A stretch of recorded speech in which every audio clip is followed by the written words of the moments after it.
Slowly going insane.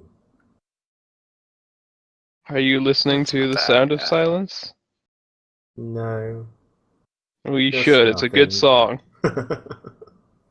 It probably is, but it's also probably copywritten. Your test was a success, J-Mac. And still, shush. I mean, depends if there was supposed to be anything after test. There was. There you go. That works. I hate having to remember brackets. Math, why do you plague me incessantly? Yeah. That's not that bad. Come on, if you can't Still handle gotta basic forget it. algebra, then you shouldn't be playing D&D. I wouldn't say that, Torrin, because I have had a very successful game with younger children in D&D, and they've done very well. Mm-hmm. Well, then they were learning basic algebra. This is true, but they did not realize that. I can still accept the fact I'm really bad at math. Fair enough. You know, yeah.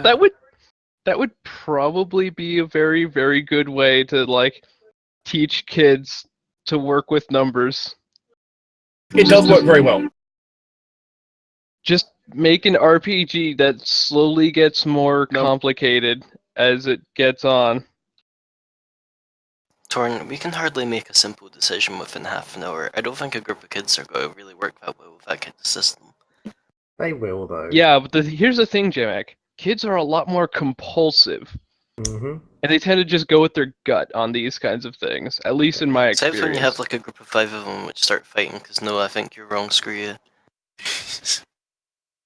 And then they roll for initiative, have to fight, and have to figure out math in order to fight.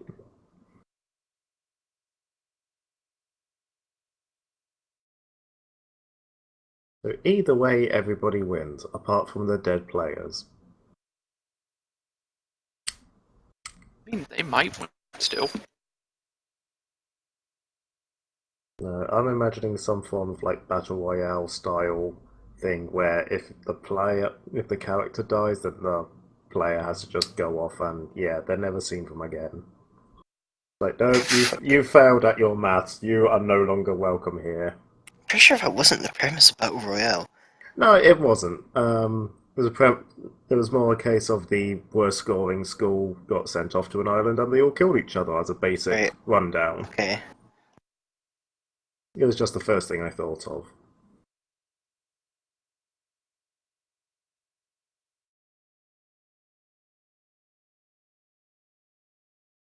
That being said, I'm sure we're supposed to be starting our game now. More or less, when You're people are ready. You're making good delaying tactics while I check something.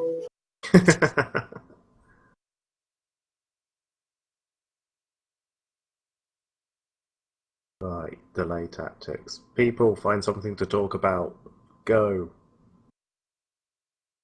J-Mac, go. Why me? Here's something to talk about. I mean, we've already eaten food here in this place. Oh, right, I thought you were What would just be going to say wrong that about, in like, eating a few more things? I'm sure they're delicious. Stop trying to eat, Torn. But there are rabbits! We can catch you one and take it back. Maybe. I'm sure Sideline would love another rabbit. I'm pretty sure we got rid of it for very specific reasons. When each of you wake up early the next morning, one thing has slightly changed about this place. You're all slightly more pink. Because as a cool breeze kind of pushes over you, and your ears adjust to the surroundings, the tweeting of the birds, and the constant song playing, there's something missing from the song. There's currently no voice to the song. No lullaby as it was. Just music now. I'm gonna start singing. Try and sing the lullaby along with the music. Oh god. For background ambience, elven music is now playing. I do a remarkably good job of it.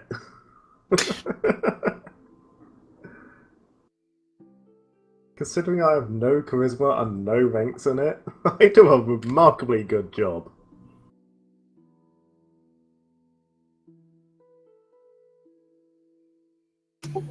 Pathfinder rates you at having an enjoyable performance. Mm-hmm.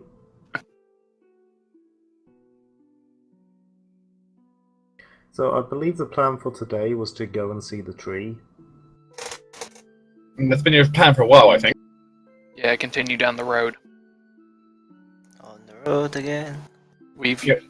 It turns out it's dealt harder. with the Yeah, it turns out cemetery. but it does turn out it's harder than you think to get to that tree. Mm-hmm. Yeah. But I have a feeling we're gonna get to the tree as soon as we've dealt with whatever's on the road. Yeah, maybe. We'd go The and chill tree's and spray. funky. So the question becomes, do we want to try and cut straight across to the tree and do their survival or whatever checks is needed to do so, or do we want to try and follow the road? Let's see where it takes us. So we're currently camped outside the graveyard, correct? Mm-hmm.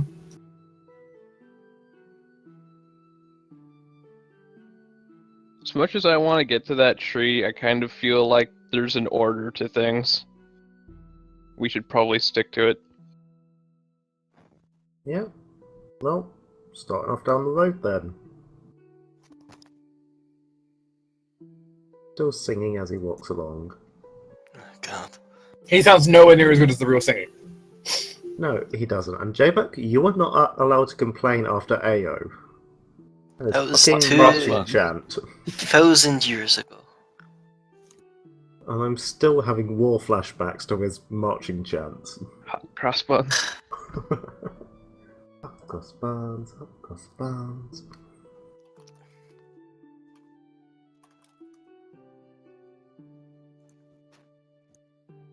So we all head off. The group begins to travel. Torn, Hmm. give me a d6 each. Big B. Big B, leaving the Discord is no excuse for not rolling dice. I rolled a 6. That's lucky, Wow. right? That's a good thing, right? If it was a luck roll, that's a very good thing. If it's how many spears are being fired towards you, it's a bad thing. If you are aiming for your 2, it's also a bad thing. And Big B's into Or if I'm aiming to not hit 2, it's a good thing. Yes. So it may or may not be a good thing depending on what you're actually aiming for. The thing is, Dark has, put so many factors into a d6 dice before that we're really not able to guess what it is this particular time. Yeah. And Big BB dies. But if the pattern holds, a 6 is a good thing. And we disappeared.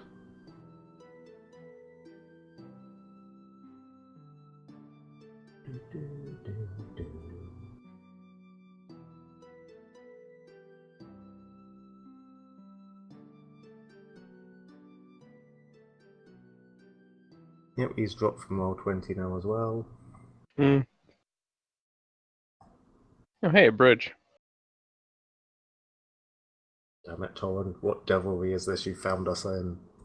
As the group continues its way along, they eventually reach, well, a point where the tree's overhang is so much that the sky can barely be seen. An area that seems lit by various sources, but not necessarily by what you would expect. A long and curving wooden bridge seems attached to the trees themselves, leading over what seems like, well, at some points just a nice little river, at other points rather a deep drop through a slightly cliffed section of the Fey Woods there.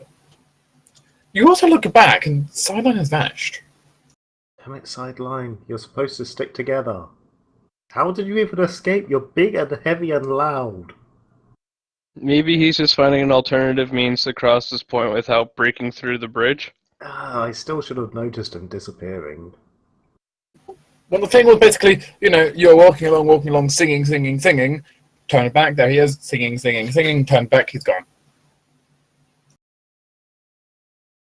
Damn it, Carmilla.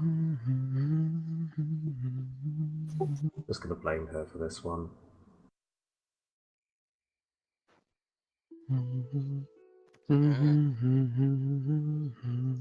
He's a big boy. He'll probably survive. Probably. You cannot volunteer for Orc to go first, so who goes first? But you know, I will. I was gonna say I'll go first.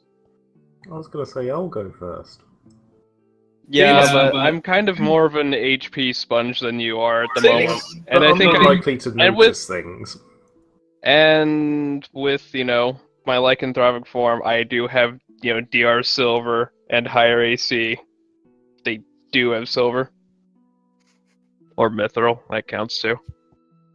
But I'm more likely to actually notice them before they start stabbing you. you can go together. Come on, Jortes, let's hold hands. A wonderful married couple begins their way down the path. So Whoa, now now you're assuming a lot of things there. So now I've been Sarah's husband, now I'm Torin's husband, I'm not being Thorox. No, don't worry. Don't worry, you're not the husband.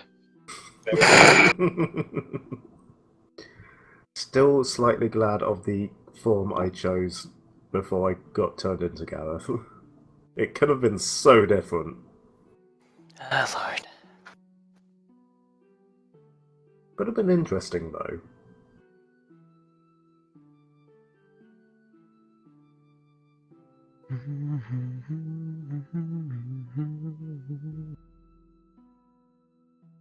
Angel, angel. As you walk along through the paths, give me perception checks.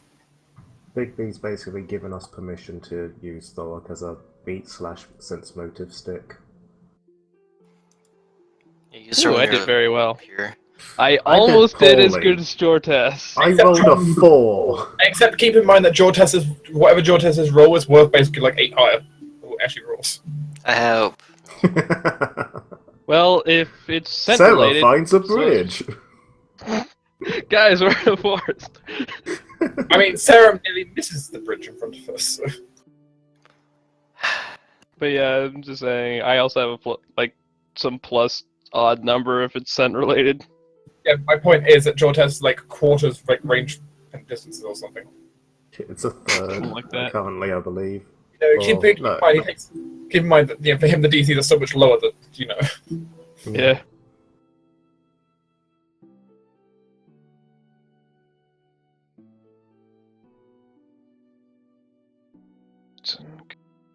Jortes, as he's kind of going along, sees something move out on the various large trees out to the left and the right, and just kind of all around these huge trees that are holding your bridge up over this. What is definitely a drop you don't want to take.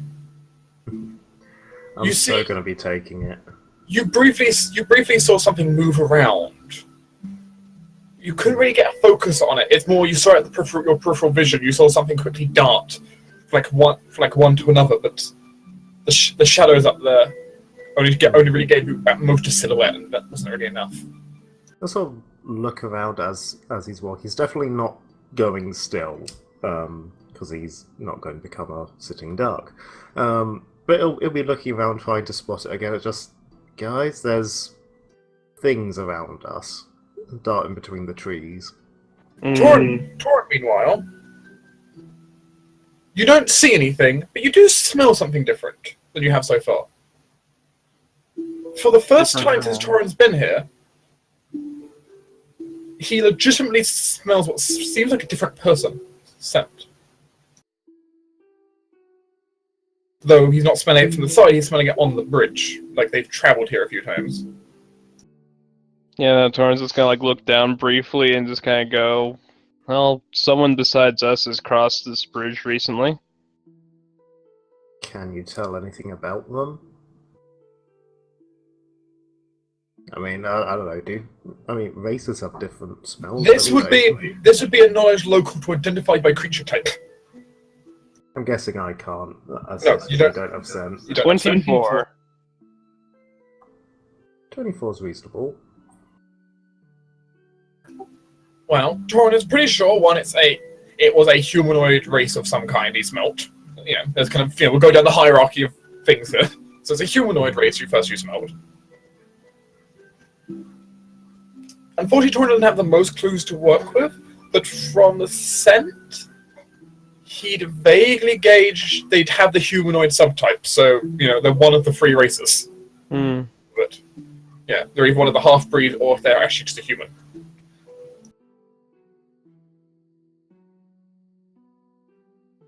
Definitely not Drow, though. Definitely not Drow. Does not smell like elf blood. Good. They might at least be reasonable then.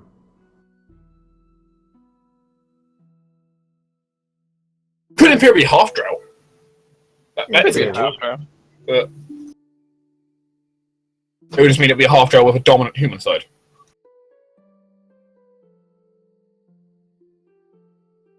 I suspect whoever crossed the bridge is also the one, watching us from the trees. Do we want to just call out to them or see what they do? Let's get across the bridge first. Right. The real question is how long is this bridge, which, given the fog in this area, could be very far. But still, it doesn't seem like you're going in circles as far as you can tell. So.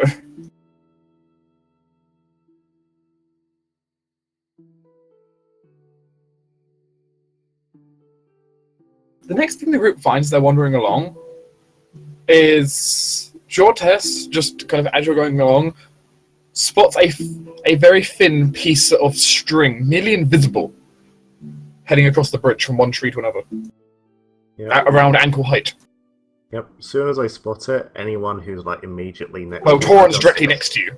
Yeah, I just put my hand on his shoulder, come to a stop, and point down at the presumably tripwire. It is nearly invisible. Nearly. Torn's just going to pull out some chalk and just draw 2 lines and just say, step high over these 2 lines. Could I take a moment to try and work out what the tripwire will do? You can attempt to identify more about it with a... Well, either craft trap making, knowledge engineering, let's see what else. Or if you want to propose something to me, but those seem very relevant things. I believe And this. can't by rules disable device be used to identify more about it? That's more for breaking. That's more for breaking devices, even if you don't understand necessarily what they are. Yeah, I Can think that was a Jortes- 3.5 thing.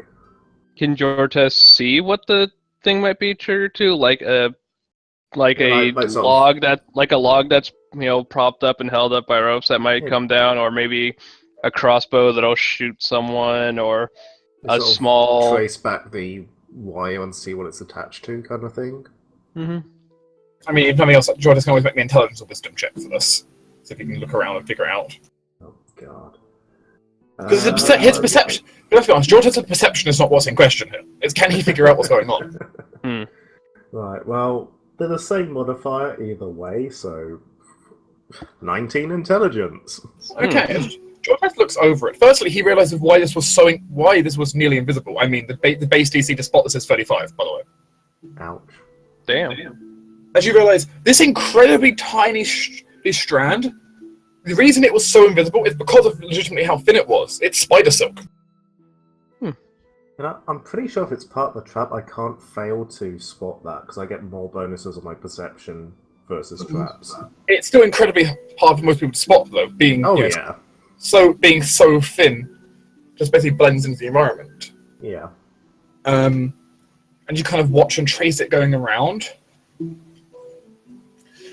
do, in fact, see hidden behind the canopy what you think is a giant log that's going to come down and ram someone off the edge of the bridge.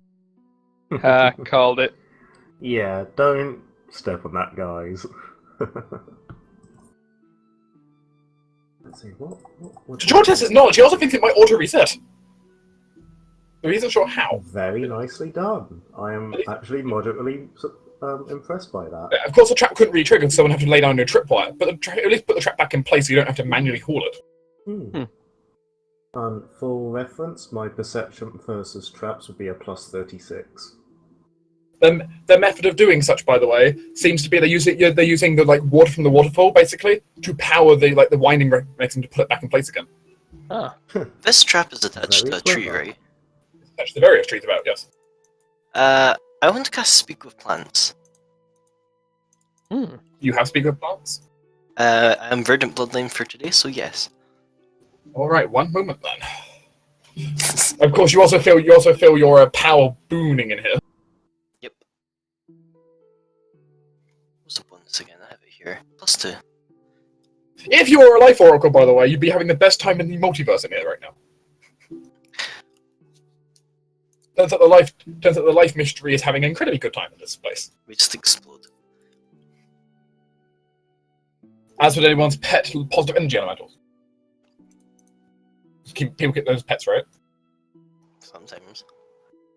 Just Right, the if life I'm- oracle bursts into a white fire and goes, "Guys, I've turned into positive energy. I'm so full of life." There's actually an oracle I ability know, to do I that. Let's see, you can communicate with normal plant creatures and ask questions and receive answers from them. Normal plant senses the environment limited to what it can recognize detailed descriptions of creatures and answer questions about events in its immediate vicinity. The spell doesn't make plants friendly or more cooperative than usual. Furthermore, where a cunning plant are more likely to be terse evasive, while stupid ones might make insane comments. Yep. Inane, not insane. I mean, some of them might make insane comments. Or... But when Sarah casts a spell, she just kind of flings her arms out and say, "Okay." The first thing Sarah casts is she hears this second song humming, like all the trees singing to each other. Are you really going to interrupt their song? The entire forest feeling incredibly alive as the spell goes off and you're able to commune with the plant. Well, I guess I'll take a few seconds. Is the song like words, or is it like It's not words. The plants don't really have a Ling language, throat but singing? it's there is a tone to it. There's a tone to it. There's a rhythm. There is a melody, even if there's no necessarily words to it.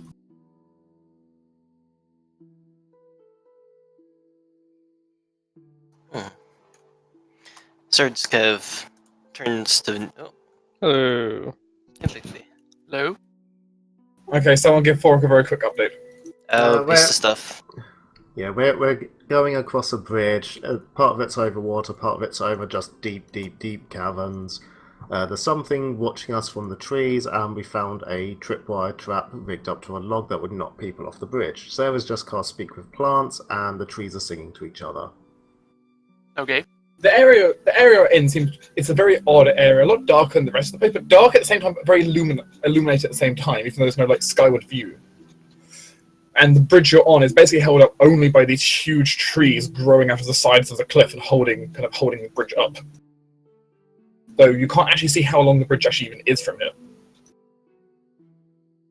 And yeah, Torren found a scent of another being of the humanoid subtype. As George has also saw something moving around in here, so from tree to tree. Okay. So yeah, Sarah casts Speak with Plants and now just hears a song echoing from all the trees. Not with words, but a melody. She just remarks, "Okay, well, this is kind of weird." She's got turned to the nearest tree. Actually, those lily pads are right? We're not singing, are they? There is an area of lily pads, and they're also gently humming. Okay, well, I'll take gently humming over singing. So I just gotta kind of lean down over a bridge and say to the lily pads, "Hey there, I don't suppose you happen to see whoever set this up? The big swingy tree thing? I mean, whenever they did it, they must have plopped something into water. You might have felt that."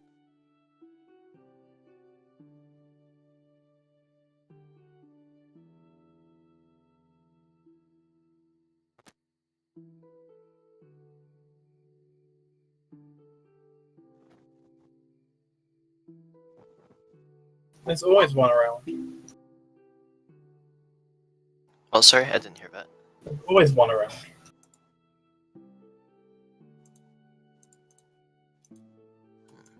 Always one around. One what?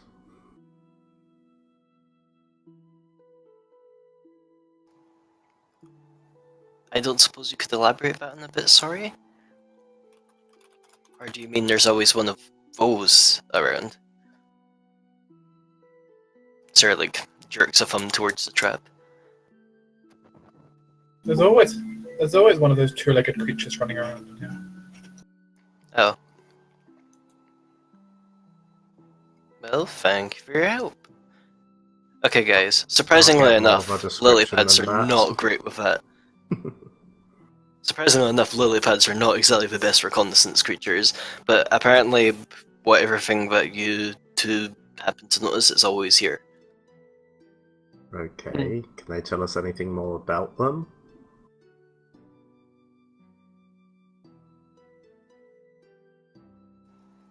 So we've been back down to the lily pads. I don't suppose you happen to see much more else of them? You said they had 2 legs, right? See anything else?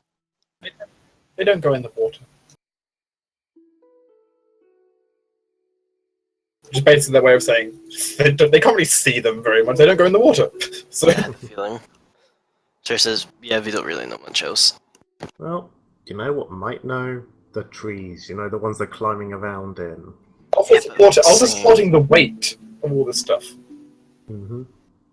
I don't really want to interrupt him, but okay. If it goes badly, I'm blaming you, Georges. Well, just be polite about it. Hey, trees are old and wise. Respect. Frog, you live underground. What do No, you I know of don't actually. I trees? live up on a mountain. That's even more evidence that you have nothing to know about trees. You live in the Vale. Anyway, Sarah will turn to one of the trees and say, excuse me, sorry to interrupt your singing. Would you mind if I asked you a few questions? Make me a charisma check to not offend the tree. I prefer to drag Frog off with me. Nah. Eh. Funny on a flat charisma check's pretty good.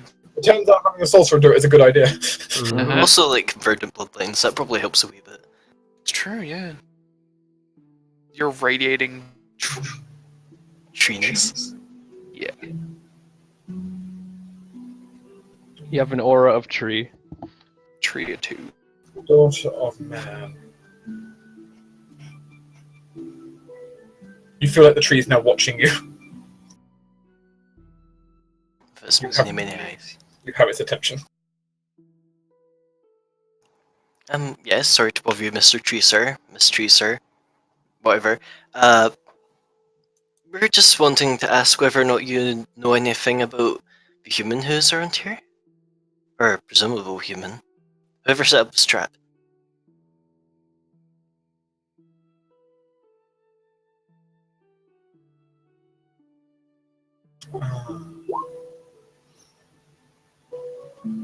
That one.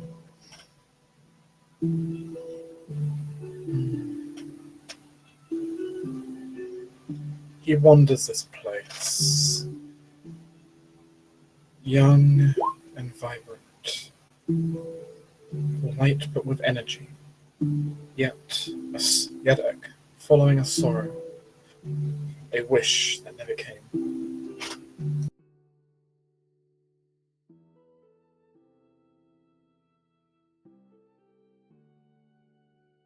What does he do? Well, is this all he does? Tries to catch glimpses of this wish?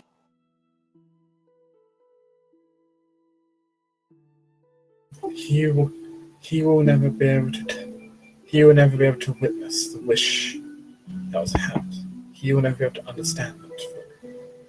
Yet he searches for a purpose in this place.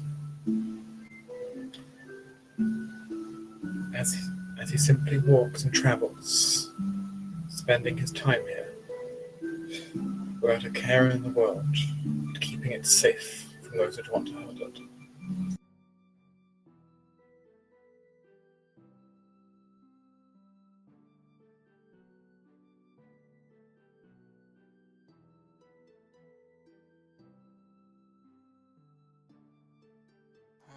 I see. Well, thank you for your attention.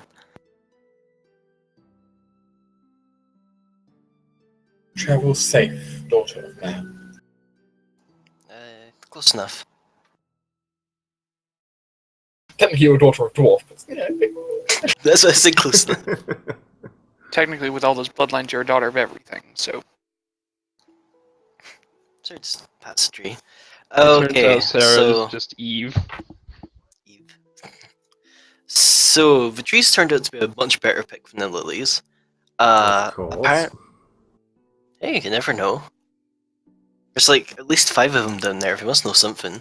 Anyway, whoever it is that's here, I think it's just something of Carmilla. They said that, well, let me go word for word here. He was never able to witness the wish that had been had, which kinda sounds either like Carmilla's kid or even possibly the Sun King, I don't know. But he just apparently defends this place.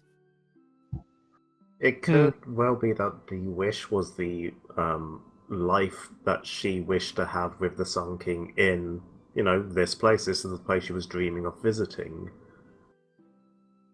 It could be that it is her spirit in whatever form trying to protect this place. Probably. It would It explain did say the trap. he-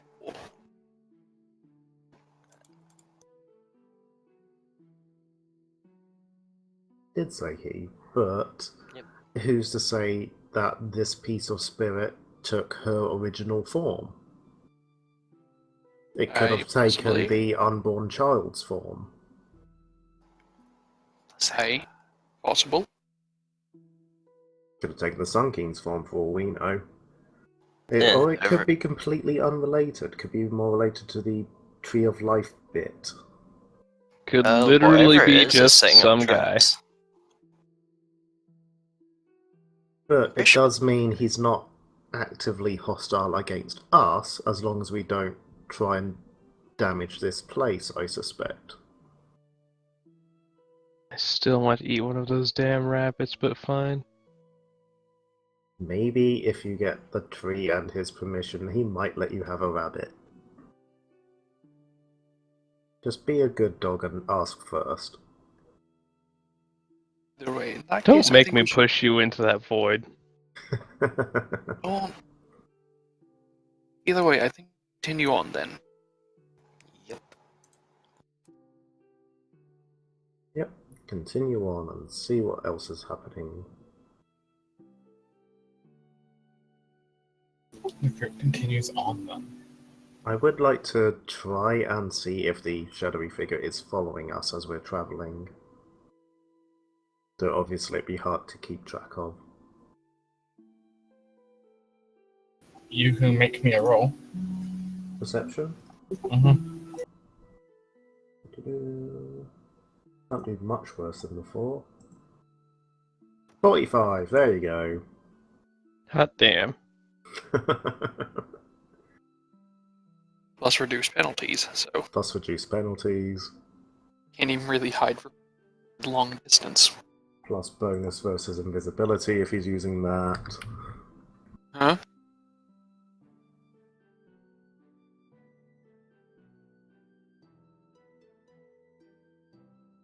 Good luck hiding from Jordas. Ever. Can't hide from Jortes, can't light a Thorok. Can't kill Toron. Can't dodge sideline. I noticed you guys haven't done one for Sarah. I'm a jack Yeah, of all I was trades, I'm not trying really to think of specialised. Sarah's thing. Yeah, Can't she's a res- jack of all can't trades. res- She's Can't resist, Sarah. I mean, Well, you say that. She'll certainly resist. She's a pretty potent spellcaster in her own right. I'm just saying. Hmm. and honestly, good luck actually telling when she's lying. You can do it. I can do it, but that's because Thorok is Mr. You can't lie to me. it depends on the day. It's true. Sarah isn't the best person in the universe at it. This is one of the reasons why Torn doesn't come to Thorok with all of his problems. My base sense I- motive is 22. Yeah, just base, and that's not without exploit weakness. With exploit weakness, it goes up to a 27. Go off. However, for Jortes, the simple answer is yes. He thinks the person is still around. You don't know if they're specifically following you, but they're definitely staying nearby. Relay this to the party, just so we're aware, we're not alone. Be on good behavior. Hey, 20 of us. I know it's weird having that come from me, but seriously, good behavior.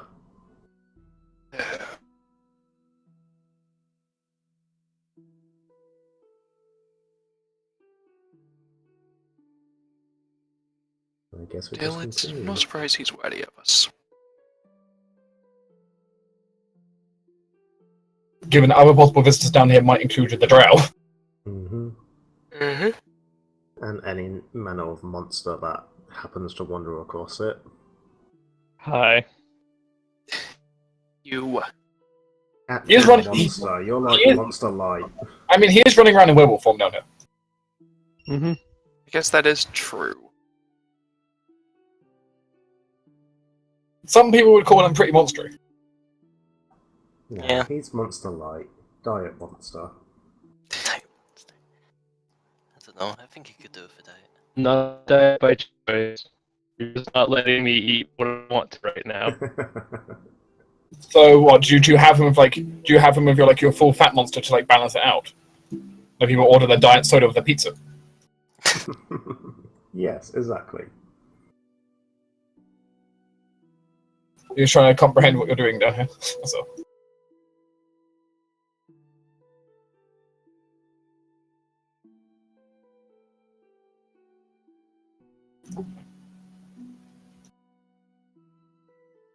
As the group of you will continue on. Hey, Tvarok, give me a d6. Alright. A 3! Yay. Hey, that's what you chose. It is. Oh, From it bursts is. into flames. Ooh, actually, yeah, it is. Mm. It's a good Good, thing one of actually. us remembered. Yeah. I'm going to check. I mean, that, I but really- you made it easy for me. I didn't think it would come up. Sometimes when I say this isn't very relevant. The reason I ask it.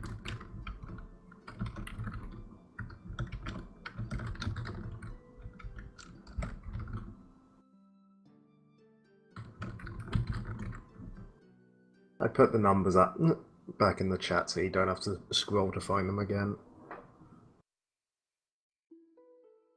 Works. Ah, we don't need to.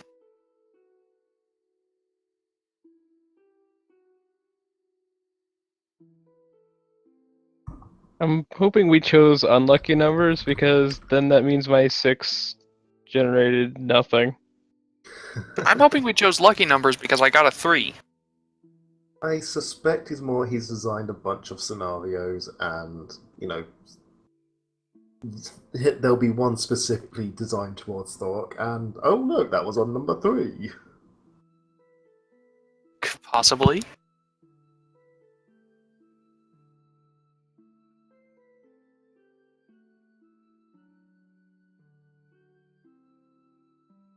As you continue your way across the bridge, as endless as it seems, so at the same time, as noted, it doesn't seem like it's looping.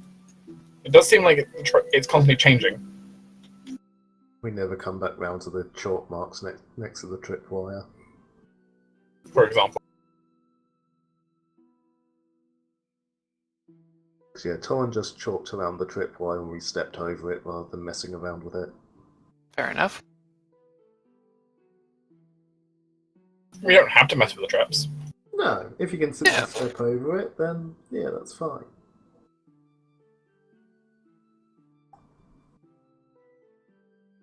What if something were following us and wasn't paying attention? You get the comical scene of watching a drow be thrown into the abyss.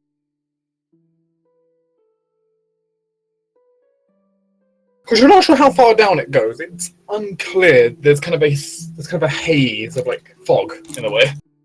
I have the distinct feeling if we were to fall into that, abyss, we just end up falling down into like a pond or something on the surface, just somewhere out in the woods, because space is weird here.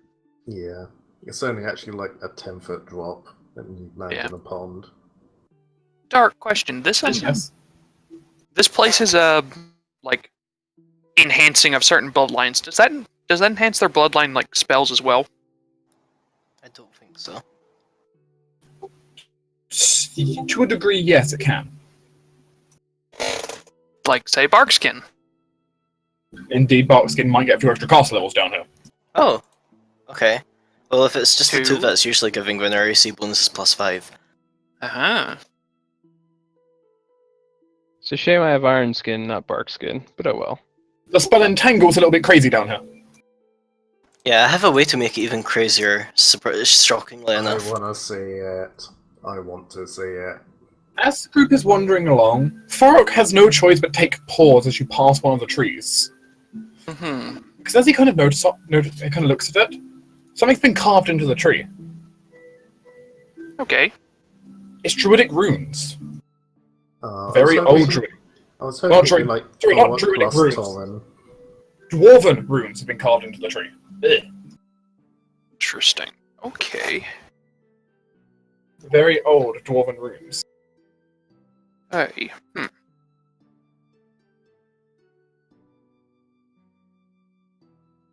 Well then, I guess I'm going to give a check over and see if I can know what kind they are.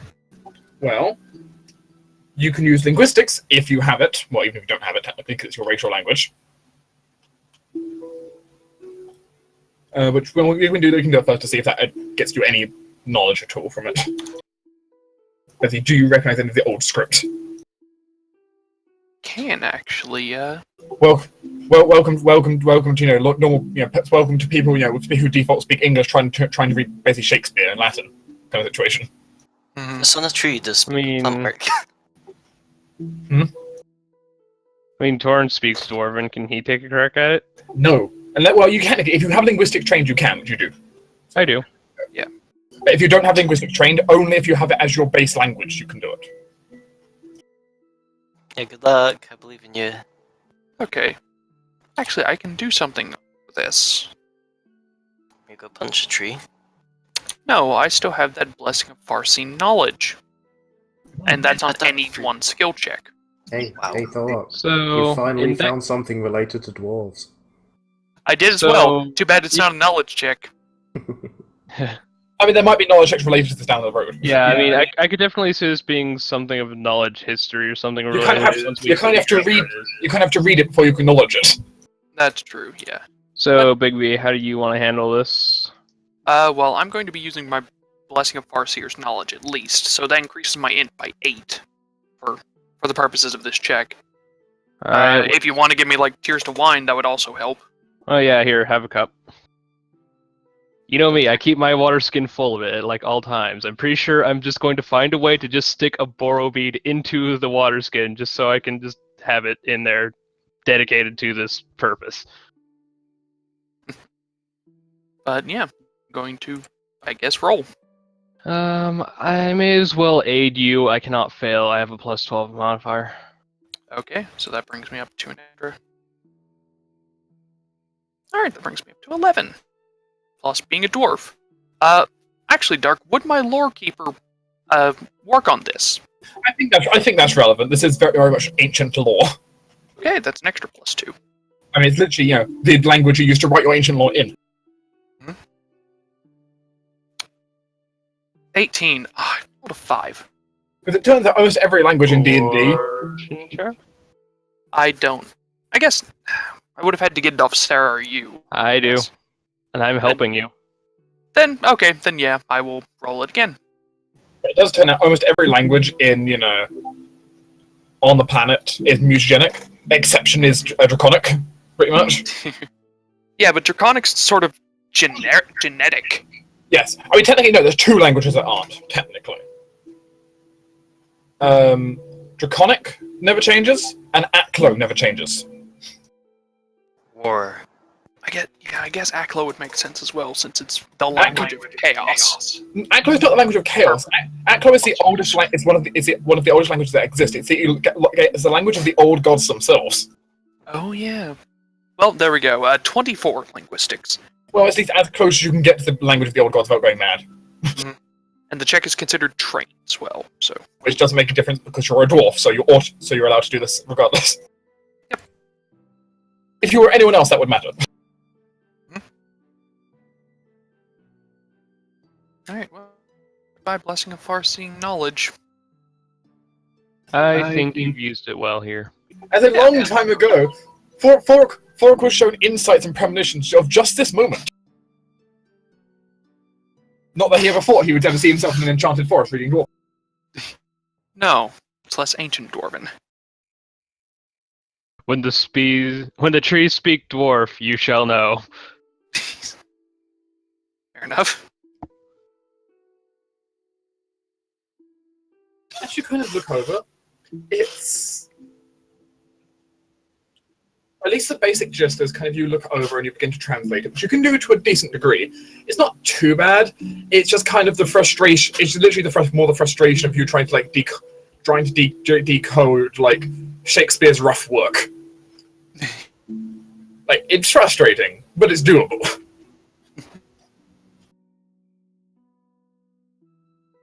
Luckily, you do have some language buffs in the room as well. Yay. The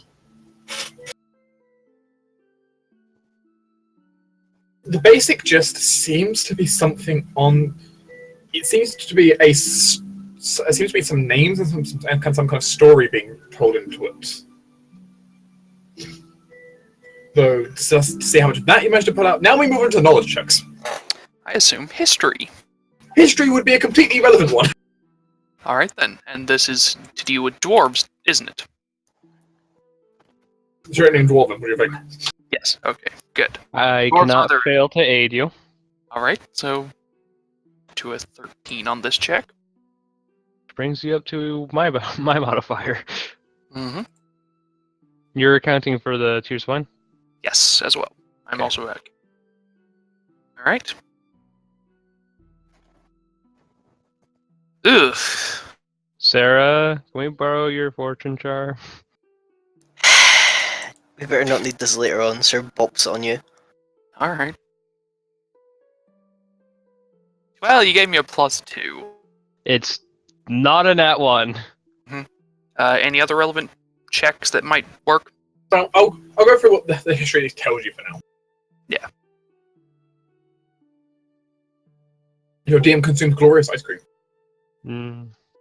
Ice cream. Strawberry ice cream. Glory flavor. Oh, yay. Technically it's strawberry and cream. And just like that, you've lost me. Oh, strawberry and cream is great. I really don't like the taste of strawberry. Aw. I said it. I'm someone who enjoys fruity flavors. It turns out I grew up on them. There you go. I enjoy fruity flavors, just not strawberry. Agreed. You know, I'm the weirdo who hates chocolate ice Grape. cream. So. Strawberry or grape, neither do it for me. That's great.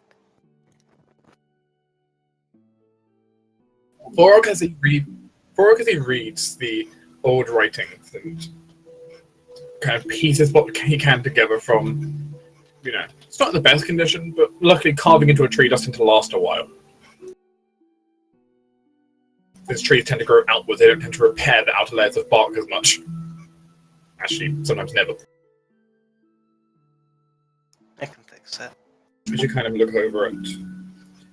It seems to tell the story of a group of dwarven explorers who were going through the Underdark, found themselves in what was a fantastical, seeming almost elven forest.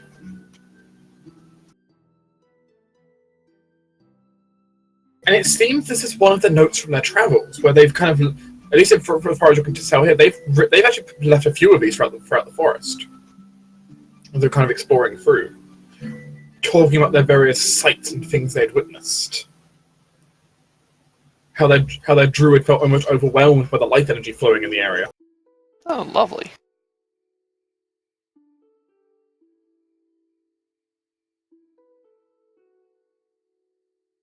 It also gives a warning. Though Be Fork isn't able careful to, not cut the trees. though Fork's not able to figure out exactly what the warning was, but it's seemingly warning about something, as in a creature of some kind. Okay. But you can't figure out what wording they meant exactly to describe the creature. Okay. Any other knowledge check that's relevant? I can make them all, so.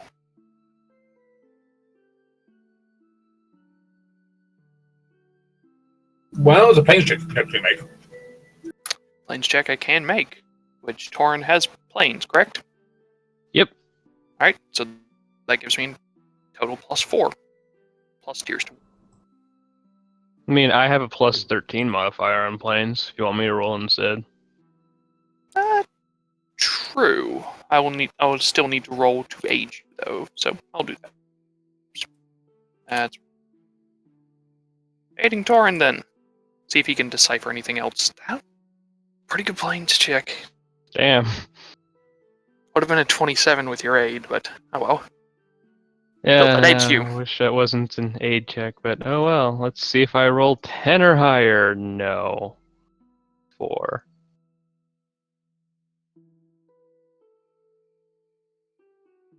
Well, that's just how things work out sometimes.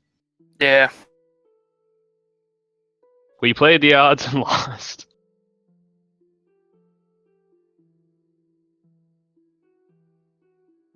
You see a number of unusual numbers written at the bottom of the ancient script. To Torin's eye, they're incomplete, but he believes that the people moving through here were trying to figure out planar coordinates for this location. Which would, of course, would allow someone with plane shift to, well, at least try and breach their way in. Try.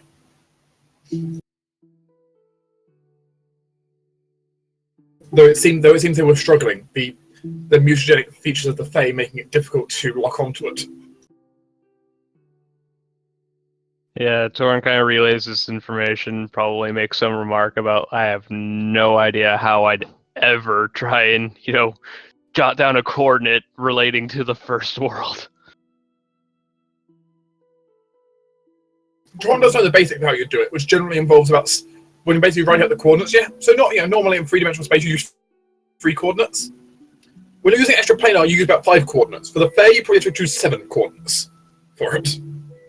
That and probably some just wild cards in there. Very complex map involved. Mm-hmm. Alright then. Anything else?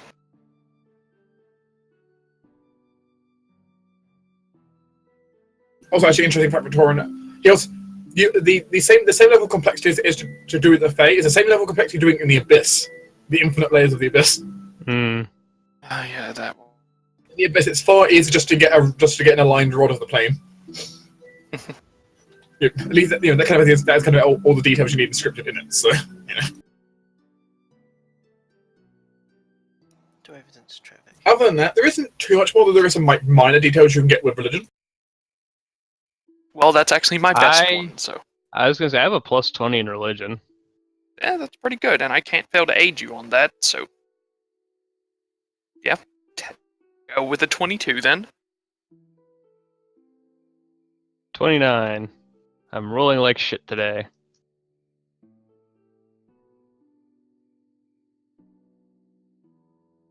And again, that's every day. It seems the group of druids who came down here were a group of druids that came, well, from Thorok's family's biggest rival. In the end, the Conclave itself. Interesting. Which partly turned out to be their downfall in the end. Them only having one person in their group who was really that good at magic in a location like this. Not the best odds necessarily. Yeah. But they were. But it seems they were searching on almost what you could call a crusade of one of the dwarven gods, trying to find out how to destroy Queen Carmilla for good. Okay.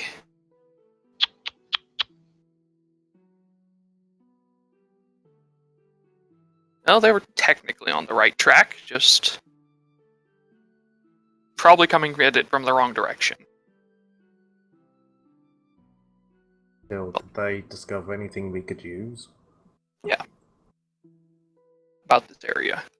Nothing on this. Nothing on the runes that are drawn here. The more you can get. But it's something that Fork now might want to keep an eye out for, given, oh hey, there's this written here, there might be more. Mm-hmm. Oh yeah, I'm going to keep an eye out for them now.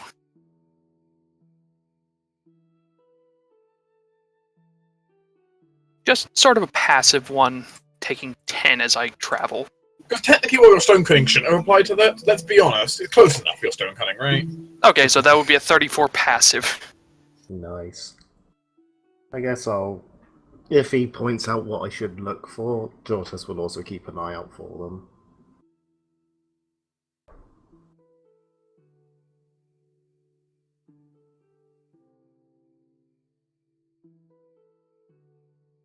Alright.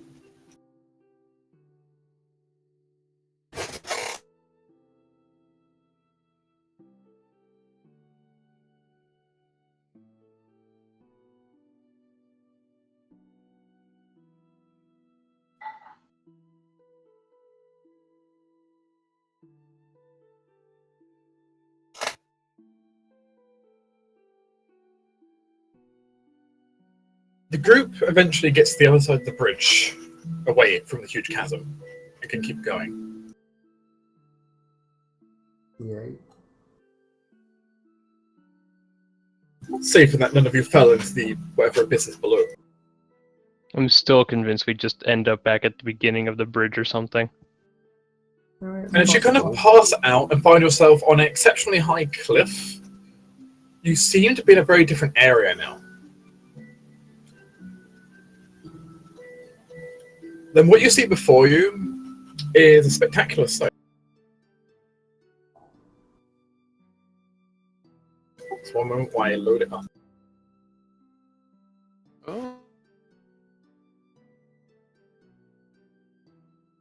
Though it's far out of reach with you being on such high up cliffs, and there being no easy way to get down at the current second, it's a beautiful sight regardless, and it shows you you're on the right path. Because what you've been seeking to find is drawing ever closer. Good. NPC, I'm stealing you. Help, help, I'm being abducted. You enjoy it. Well... Depends on who's There you go. abducting me. Tree! Hello, tree. And person underneath the rock. We'll get to them later.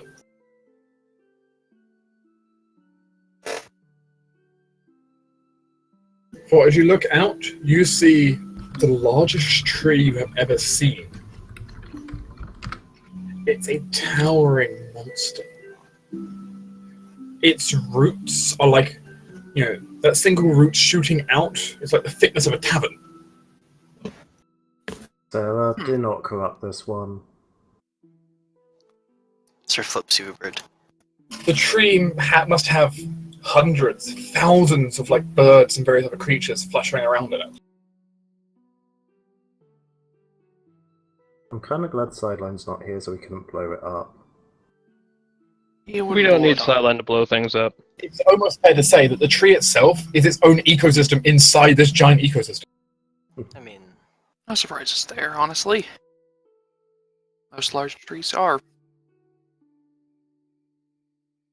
Also, all of you get a distinct feeling that you're glad you're not undead right now. Yeah. Undead creatures this close take 10 points of damage per round when it's next to the tree and are automatically sickened. I'm also glad Ooh, we're not is it- being overhealed. Yeah, is it strong enough to give us fast healing? Not from here, but it's still a worryingly large amount of positive energy in the area. Mm-hmm. At this point, Torrin's probably just going to turn into his just wolf form because it's Well, just feeling more and more drawn to sort of the natural. well, before you do so, do we want to call out to whoever's been following us? I mean, we're off the bridge now. Or do we want to just leave him to his own devices? I say we leave him. I have a feeling we might You might be encountering him soon enough anyway. Maybe. I mean, remember what our kind of general line of thought for this place was, which was helping Carmela kind of get over her regrets. Maybe we should deal with a kid? Presumable kid? Well, we don't know who or what they are. If they're not coming to face us, then perhaps we should just leave well enough alone. Hey, Now, I do get the feeling if he's trying to protect this place, then as we get closer to the life tree, sooner or later he will come and confront us to make sure we're not coming to burn it down or something.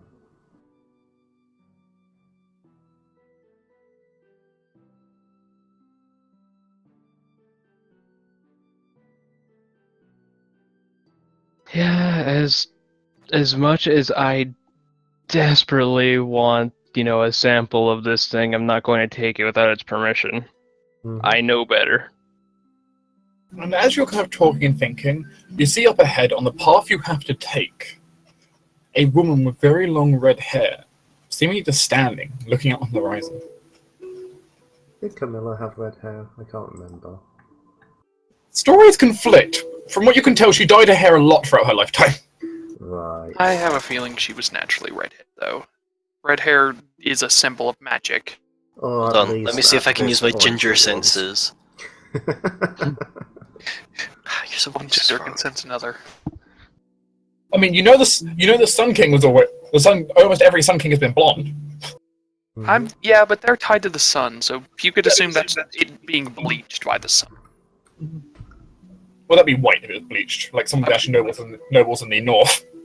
I'm going by dwarven tradition. I mean, Sarah might be able to figure it out with a nobility check. Oh yeah, I have the skill, surprisingly. Because guess what? This is your homeland. You actually have the possibility of knowing this. Also, this is like one of the two knowledges I've trained. Okay, still Do insight. you know anything about your own royal family, basically? Fucking hope No. so.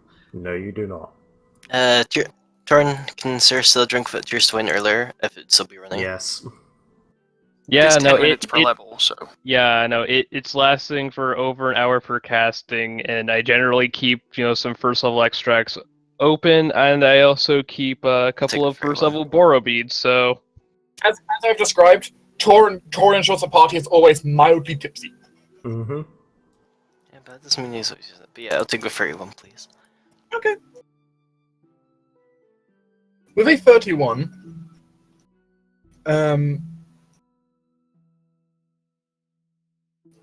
Sarah would know.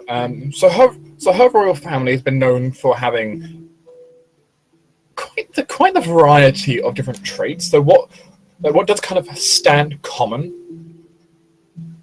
for their kind of whole family lineage is never actually the hair color necessarily. Where they seem to draw their most power is generally from, the kind of the symbol of their power almost comes more from their eye color than anything else. well, they say Just- eyes are the wonders of the soul. Cheers. Indeed. For their family, there is generally two things that are always of note about the eyes. Usually, there'll be one of two traits. One of the things is that sometimes they will be, I can't remember the exact word, I'm sure one of you will be able to fill it in for me, have two different colorings. Heterochromia. Yeah. Yes. That is a very common trait throughout their family. It might be a single eye with two colors, it might be both eyes are different colors, but in some way that will tend to express itself very commonly in those who share the true blood of their family. The other thing that's relatively common is one of those colors will often be red.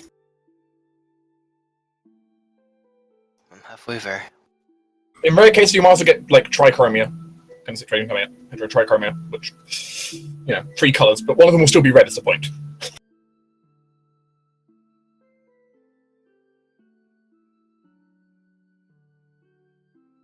Yes, Right, well, I don't suppose at this distance I could see her eye colour. she's not even facing you, so Well, getting No. closer then. Let's take an educated guess of yes. I'm guessing yes, but, getting closer. Just gonna start walking straight up towards her. No attempt to hide. Just follow on. Zora's just gonna follow, just pad along. who's a good puppy? Woof woof. I like him like this. He's not so annoying.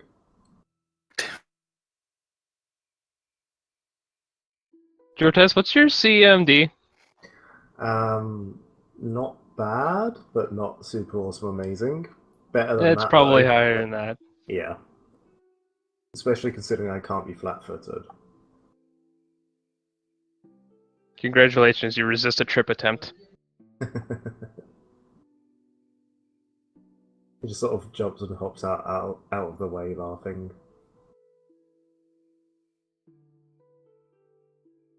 All one big game.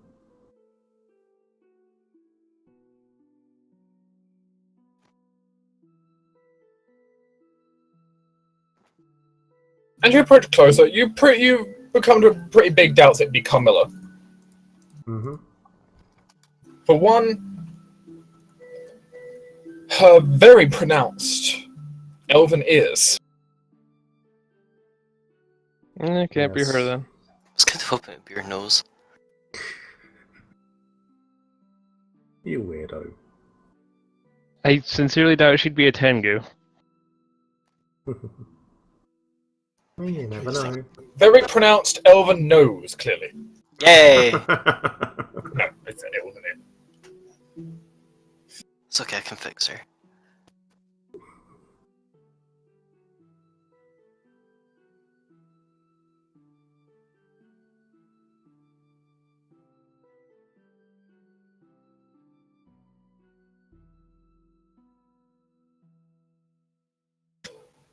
As you kind of draw close, she doesn't react to you at all as you move up behind her.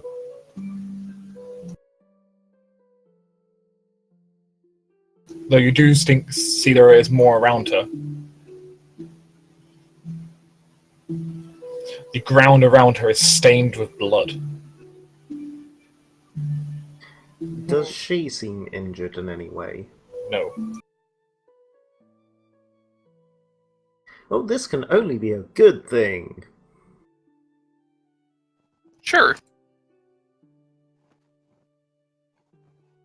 Carved into, kind of stabbed into a rock, a short distance away from her. It's seemingly a knife with a bloody handle as well. The blood seems to be dripping from it eternally.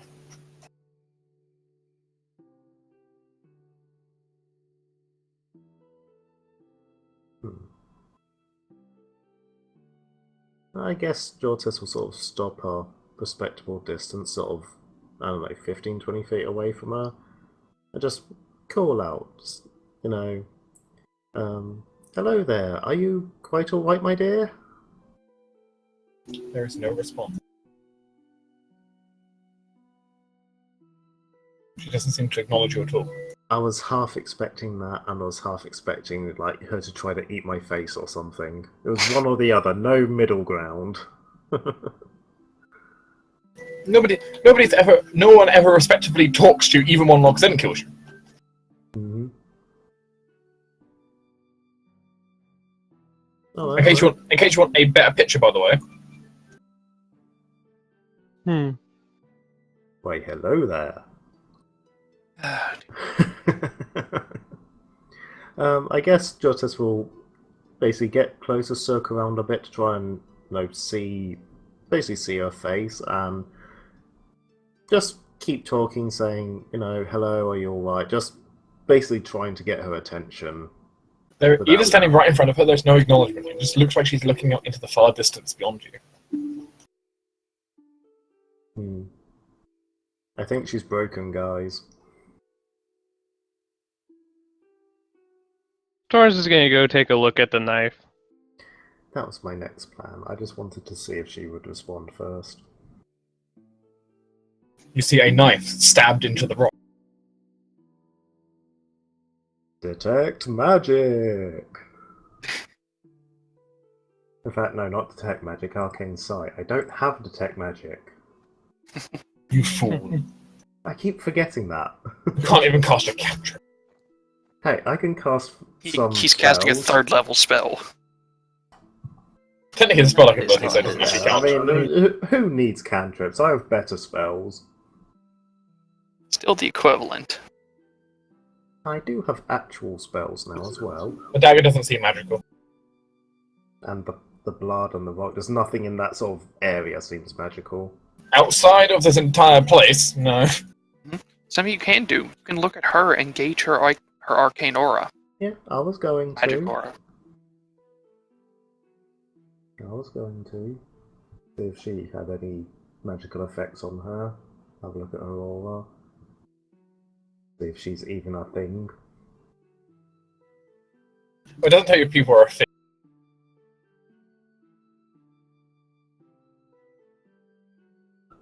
Oh, does she have anything on her that arcane sight will tell me about?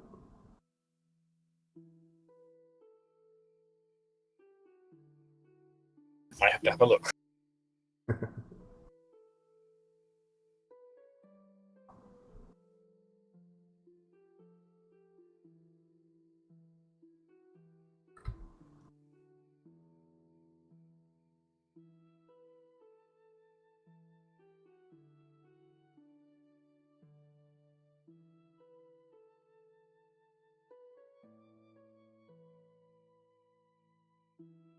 I'm really not sure what to do here. Yes, Sense. you do sense magical auras. Ooh. What kind?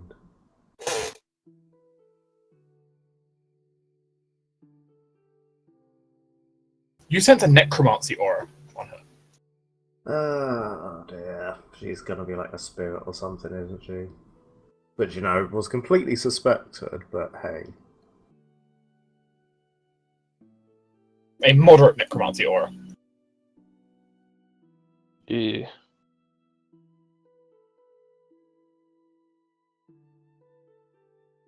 Well, she's necromantic, guys. Everything else here seems no more magical than the rest of this place. Yeah, but I mean, Hecate is also necromantic, and she has nothing to do with undead, so... Well, she does have a penchant for killing them. Yeah, that's true, but, you know, this is Camilla's place with spirits and stuff, so... She might not, you know, be alive, so to speak. Now, what about this dagger? Or knife? Does it just look like a plain one, or like a ceremonial one, or...? Well, it's not. It's definitely not plain. Make me an appraise check, anyone. Ability to Thorok, verse do you highest. have appraise? Thorok having a praise. I mean, you're a dwarf, you have to have appraise. And for bitch I was have- No. I have a I am- plus 13. I have a +6 salted. Jortes, I'm a monk. You're Also still having a slow dwarf. insight, I guess. Still a dwarf. That's racist, Jortes. Yes, it is. It's almost like these. It's almost like these areas are meant to test what skills you guys have got. If you guys have trained roundedly or not. Okay, with your tears to win, I can't filter you by way turn, so have fun. Can you Can you give me attempt to bestow aid insight? Untrained? Your bestow insight's a +4, yeah? Yep. Okay. Yep. Is anyone else besides Sarah aiding? Can you aid untrained? Technically. Yes. Appraise is actually one of those untrained checks, so Yeah, I can there you attempt as go. well. Have an aid. I have an aid from Thorok as well. And now Turns we out come to dwarf- all the good rolls. You might be a monk, but you were raised around dwarves. I was. I told you. I can appraise told metals. you. I'll take the 42. Yeah, I'll take the 42 as well. No, it's my 42. I actually was not expecting you to roll that high on an appraise check. I'll be totally honest. The appraise is not something the group has been renowned for in the past. You forget, Dark. Have a I am an rank in it. alchemist. I am a cheating bastard.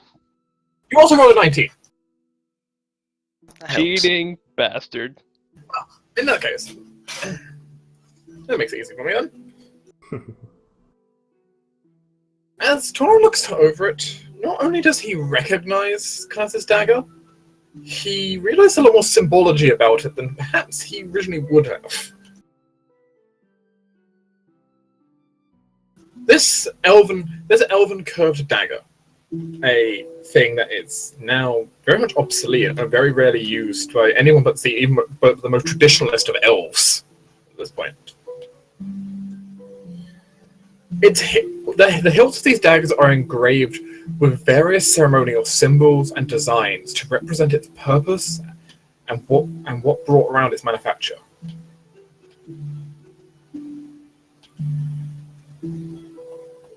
And as you look at it, the various symbols on it do not loom well necessarily.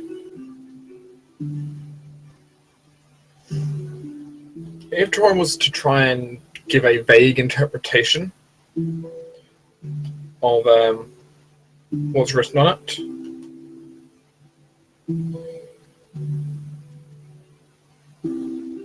you almost read the story of an envious lover, or a jealous lover, more precisely.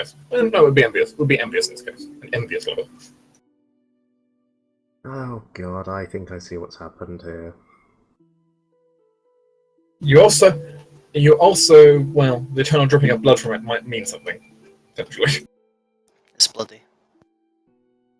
Right, so my guess is this woman here was jealous of Carmilla dating the Sun King, so she convinced the other elves to attack Carmilla, which then led to all the events that we know of, and basically all this blood is on this elf's hands because of her jealousy. Is there literally blood on her hands? As you kind of question this and look over, her entire form has changed, and now she looks like a bloody butcher. Literally, a butcher. Yeah, I think I'm right. Hey, I think you might be Jartes. Bloody magic, Carmilla. Yep. Symbolism. Yep. So now the question is, what do we do about her? If this is another trial, what do we do? Well, Push her down the hill. here's the thing. Remember, this is a manifestation of. Maybe reading her diary might work. But this is a manifestation of her guilt, of Carmilla's guilt, right? I have an idea. Okay, doggy. Torn wants to walk up to the woman and ask, "Do you regret what you've done?"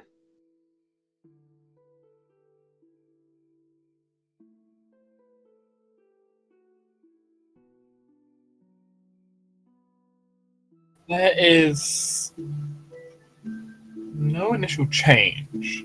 Then a cold breeze washes over the area. Oh god, we're gonna have to fight her. She Not blinks. necessarily. She blinks slightly. And she looks at Torum for just a brief moment.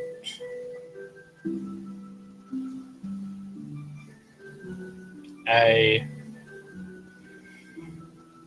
mournful look before she looks back to the tree and just seems to freeze up again.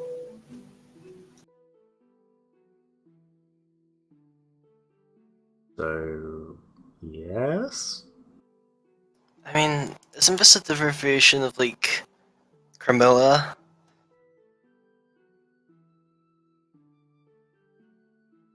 No, I do not believe this is an interpretation of Carmilla, but rather Well, someone no, I who mean, had it's like, it's from her. So, like, yes, yeah, of that- course that she'd might- want the thing to feel guilty. I don't know if is actually part of Camilla or whether it's, obviously this person probably died when Camilla blasted this entire area. It's quite feasible her spirit got trapped here. Possible. Someone who knows more magic than Jortes might be able to actually try and work something out about this. Hey, Jortes knows magic. I know magic. I have You Art, have a- Arcana, and Spellcraft. I know magic now. I don't think you can physically roll high enough on your check. What's the DC? Something. I mean, I have. I mean, I have I have a plus 17. Is this spellcraft to her? This would be an Arcana check, actually. Okay, yeah, go turn. Because identifying something that's already in place. Alright, everyone who can, aids. Thark, Yeah. aid. I can't fail.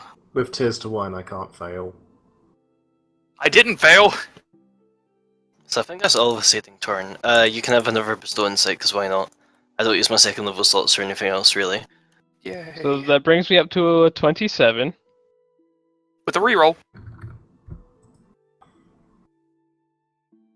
Well, that's a 37. I'll take the 47 And that's a 47. on a nat 20. Lots of Booyah. sevens there. Tora noticed something very interesting, actually, as you kind of look over it. Kind of looking over her form and kind of figuring out the magic and kind of what's been said. You realize you are partly right in the sense that, this woman's soul is kind of trapped in an eternal limbo right now. I knew it. She's... Well, on one hand, her soul itself has been sent. Her soul itself has been mostly sent away. There's a fragment that seems to be stuck here, unable to pass. Her person protected by a. Well, it seems you can sense Camilla's magic kind of flowing through her now. You kind of sense it. Camilla's magic, though, not doing what you'd expect, cursing or hexing. But instead, Tora comes to realize one of the spells running through her right now is Rest Eternal. Oh, So Camilla's trying to send her on? It's a curse designed to bar spirits from ever returning to the mortal plane. They cannot be brought back as undead, and they cannot be resurrected. A creature is just forever lost in the realms of the afterlife. But not all of her spirit got sent away. There's a piece that seems to be trapped here. Okay, so two options here. Either we try and break the Rest Eternal somehow, or we try to send away the rest of the spirit. Hmm.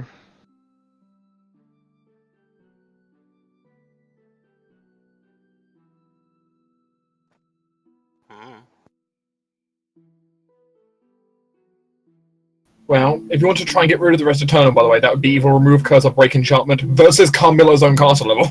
Yeah, so Yeah. that's not gonna happen. Alternatively, we have to puzzle this out. Hmm. Tora also senses more one other thing, though. What you're looking at here is just a figment. It's not the real thing. It's an echo, as it was. Spirit isn't here at this location. at least it's not the visible. Right.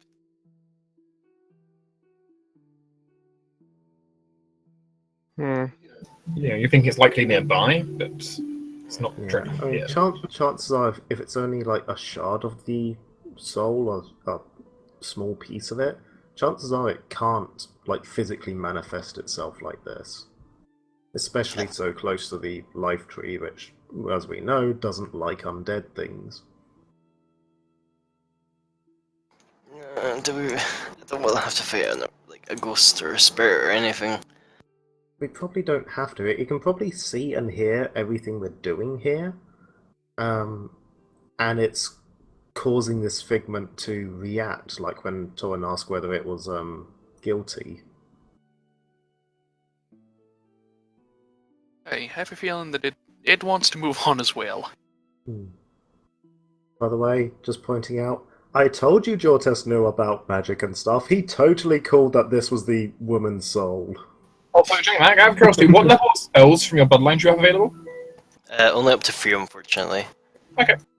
I don't get. Unfortunately, I'm not within a position to get Wall of Thorns. Ah. Well, Wall of Thorns is 5. Yeah. As I said, I'm not in a position to get that yet, unfortunately. Which also you're not in a position apparently to get command plants either. Unfortunately, no. Would be nice to have command plants. It would have been nice to have command plants.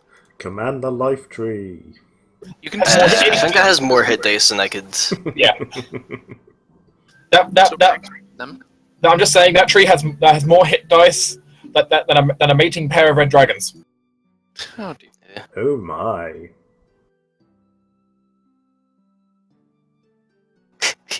So, plans for Lady. We stab her with her own knife. Don't know. I No. don't think that's going to work. No. Why not? Dramatic irony. I mean, We're not here for irony, though. We're here for forgiveness. I could Yeah, that do seems to be my the running whole theme. party trick of presenting Camilla's ring to her and see how she reacts to that, Stick up her nose. if at all. But we've seen how that worked with the other creatures. Aye, but they were hostile in the first place. And she isn't, she hired them. I have an idea. Anyone have holy water? What kind Looks of like quest is Torin. that? Let's wash the No, knife. Torin will. What flavour of holy water do you would do? Like, it's got lemon, it's got saffron. Perhaps maybe rose. I like the idea that Torin might. I like the idea that Torin might like scent his bottle so he can just quickly grab one without having to check what's in it. Ah, That's a crap. good idea. Dortess has figured me out. Let's. So Either you way, do one- Dortess is not wrong. Let's wash the knife. Wash it in holy water. No. Jortess.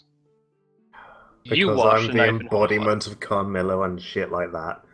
Right, You're if the this gets me vessel of killed, I won't be man. happy. And I would also like you to clean her hands with it and tell her you forgive her. And that she may pass. Like, just her hands? She's kind of like a bloody butcher thing at the moment. I mean, I suppose if it's symbolic, It's, washing the blood it's for hands. representative. Aye, yeah. Fine. Give me the bottles. There you are. Me. Also, Torin, something you probably shouldn't lead off with no whenever you're agreeing with the plan. You said we should. Aye. We need to be more didn't- specific. Yes. So say something like, "I agree. But Jorte should do it, since he is, the We vessel have of a- Carmilla at the moment." We have a history of being compulsive with things. If I had just said yes, So someone that's might you. have just. You're talking to me. I was the one who suggested it. I wasn't going to let anyone act on it until we were. Children, please. Jortess, quick, wash his hands when we're distracted. Yes, anyway, Jortes will do as suggested. He'll take a bottle of holy water, wash off the dagger and like the rocket's embedded into, then try and take her hands and wash them off and say how, I forgive you for what happened, what you did, blah de blah. I can't be bothered to do an actual speech this time. But basically he's doing the plan. As the holy water touches, it almost steams. Almost like something burning slightly. But you see kind of the blood kind of wash off. Jortes sees something else, though.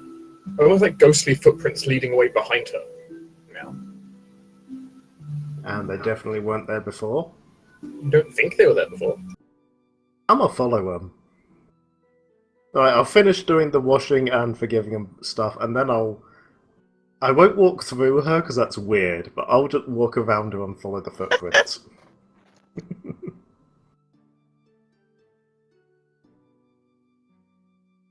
I would say how good is Jortes at tracking? That's not needed for this situation. I mean, technically, I don't have perception to tracking currently. But I, do still however, an have unreasonable a perception. plus 20. I, however, have a plus 20 survival. It's not really a problem for the group, though, to follow the tracks. Eventually leading to what seems to be a small area in the forest, where you see this tangled mess of trees and vines and various plants, all wrapping around what seems to be this glass sphere. This glass sphere has a single lone butterfly flying around, trapped, encased in this mess.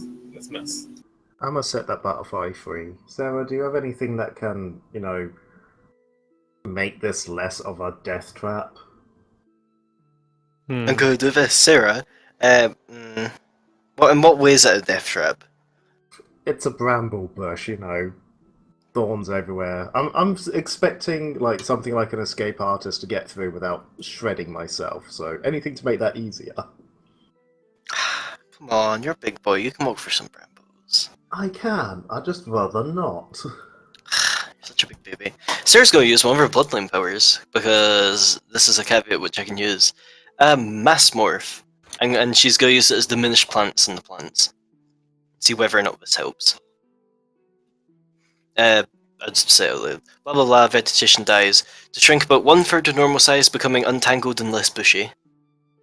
The affected vegetation appears to have been carefully pruned and trimmed. Cool. Thankfully I can do this like as much as I can per bloodline points per day. And it seems to unfurl and untangle, and the glass ball just dropping to the ground and shattering. The butterfly just flying out, flying towards Sarah, and flying around her. Oops.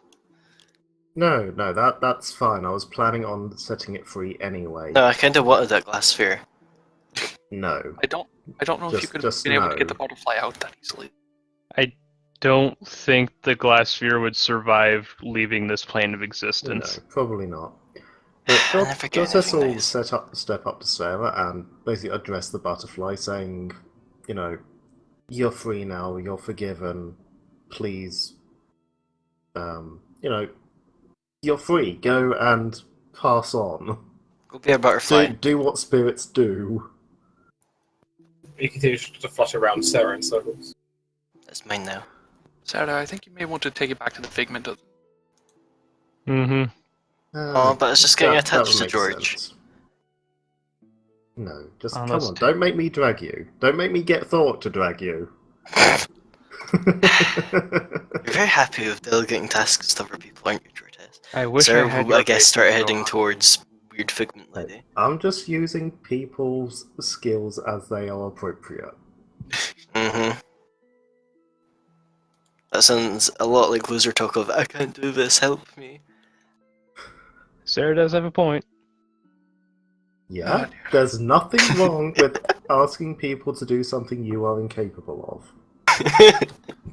So you admit that you can't drag me. Sarah's still walking, is I guess progressively walking further away unless people are following her. Oh, we're following. Or I am at least. Once Sarah moves up to maybe 30 feet of the woman, the butterfly seems to kind of fly away from her and fly over. Flying straight up to her and almost becoming part of it. The entire thing glows and turns around and faces towards the group. George, no! You get attached to the strangest It's thing, not Sarah. called George. It's in my heart. At best, it would be Georgina. Butterflies are think- intrinsically I female. don't think either of those are very No, but the spirit is. I don't think either of those are very elfy names. The woman bows slightly, and she kind of returns back up, tears rolling down her face. It seems almost she can't say a word, but begins to write something on the ground, letter by letter. As her body seems to begin breaking apart into just dust on the wind, taken to her next life, wherever that may be. Only half completing whatever she was writing on the ground.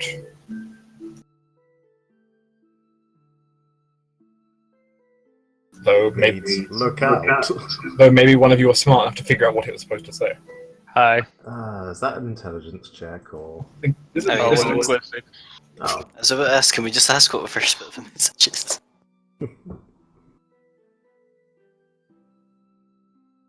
go Tom.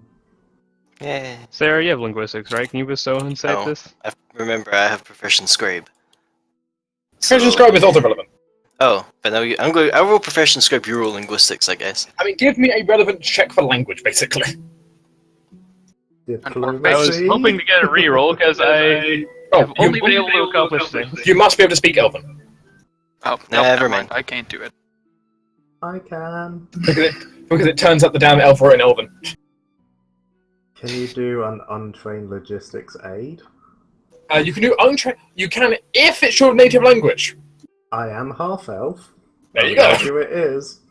Indeed. Basically, a native language counts as whatever your base languages are when you create your character, I aid apparently. without having intelligence bonus. You do 8. That was another nat 19 on our int check. Which is great. Yeah, except it was on an aid. Well, I mean, it's still better than nat oneing. Technically. Okay, well, that brings me up to a plus 14 on a single roll, which I'm not particularly happy about, but 19? Yeah. 5. Should have made my own roll. Oh well. Regardless, the two of you are together able to figure out as a chill is sent down both your spines as you come to like translate what she had written. She wrote it more in phonetics than anything, but you can kind of figure it out. It's a name she's written, and the name on its own, why it didn't mean anything initially, you have some flash in your minds that you've heard that name before. That's one of Escorin's aliases. I fucking knew it! Why is he connected to everything? Because Because he's ancient and the tied to the Sun Sun King that Carmilla had an affair with was the son of the Sun King that wronged Escorin. I fucking knew he was involved in this. So what? Escorin convinced her to become jealous of Camilla to do her thing to get back at the Sun King or something like that. Oh, Sounds I'm about so right. gonna have to kick his ass. Don't worry, we all First are. seems fair. You also all hear a song on the horizon now, singing over the area. A different song, though a similarly beautiful voice from Camilla. It's faint. It must be George.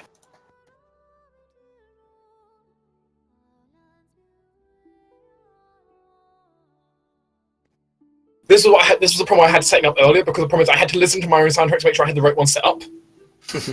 Which since I can't fast forward through them on Roll20, I have to wait to see the right ones. Oh dear. And turns out I have a lot of soundtracks. Mm-hmm. So, with that though, she's cleared, and the area just seems a little bit brighter than before. Do you want to take the dagger? I mean, it's fancy. Well, it is meant to, slay, a very particular kind of person. And I am, again, not sure that, it can actually leave this plane of existence. Then again, if you're the one taking it, who the hell knows? Well, I guess the first question is, can I even get it out of the rock it's embedded in? No. There you go then. Nope. Problem solved. Alright then. Blood has stopped dripping though. Well, that's good. Well, let's continue on to the tree then. Yep. As you continue along the road set before you, the trials, feeling they may come to an end soon. Oh, thank God. I'm no good with these brain teaser kind of things. This is why you've brought us along. At least I'm not completely drunk this time. Oh, yes. Oh my god. I mean, I mean, you could be. he's not wrong. Round about that, Sarah would know that Camilla was known to love puzzles. George, there's another thing. At least we're not fighting a phantom of her this time. Not yet. Phantom The of her day that is still young. tried to destroy all the light in the area. Yeah, that thing's instant death ability was pretty scary. I mean, you had plenty of beads, luckily.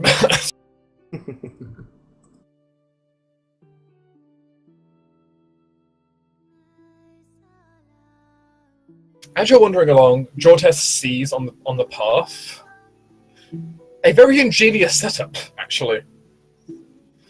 A number of what are decently well hidden, but not super well hidden, tripwires on the ground. Decently well hidden for a normal person.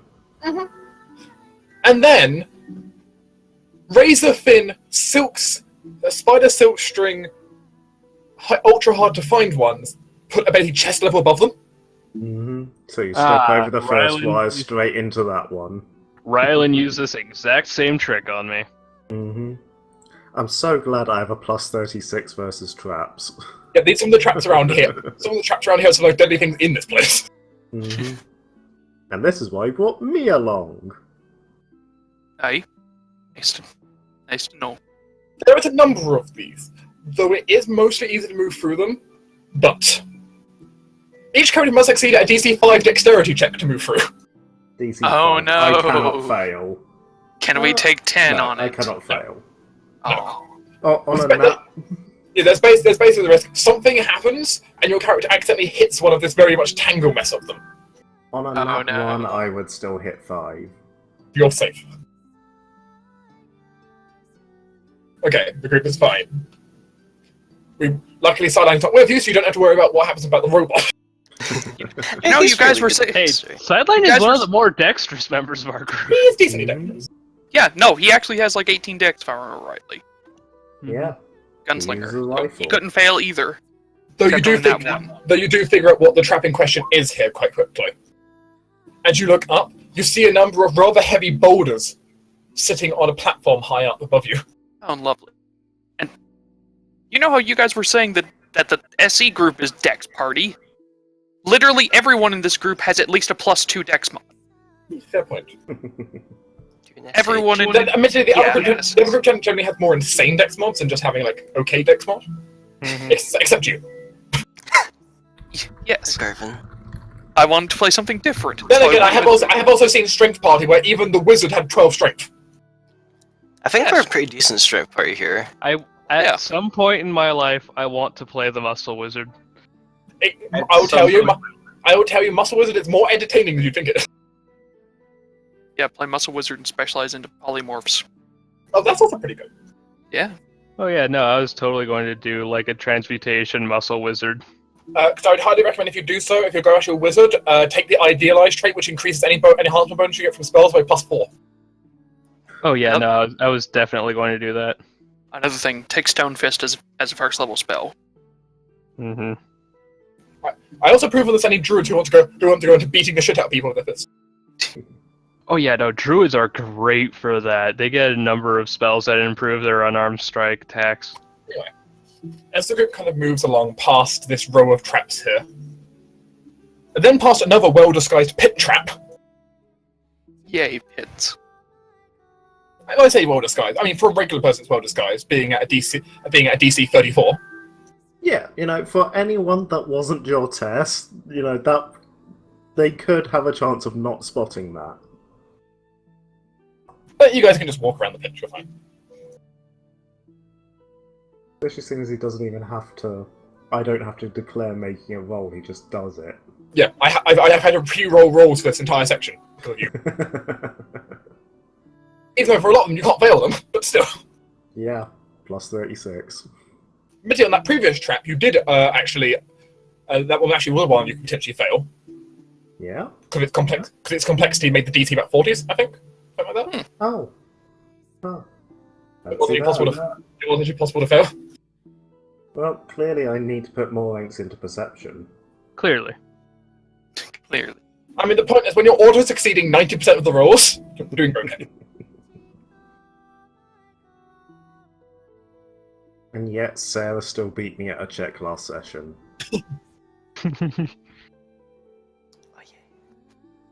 But as the road continues on, you soon find your path blocked by what seems to be a large stone statue. Well, I say statue.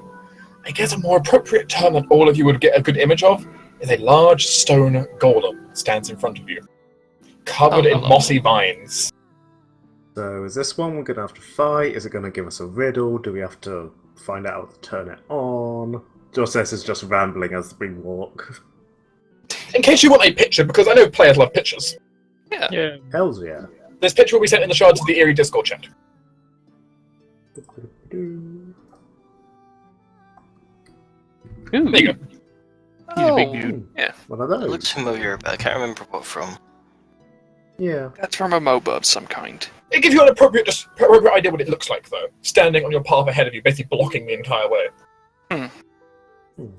blocking it entirely. We can't go around him at all. Shall we just climb over him? Stolgon's all big and fat. No, let's not climb over there. Perhaps that's not the wisest. He may toss you away. Yeah.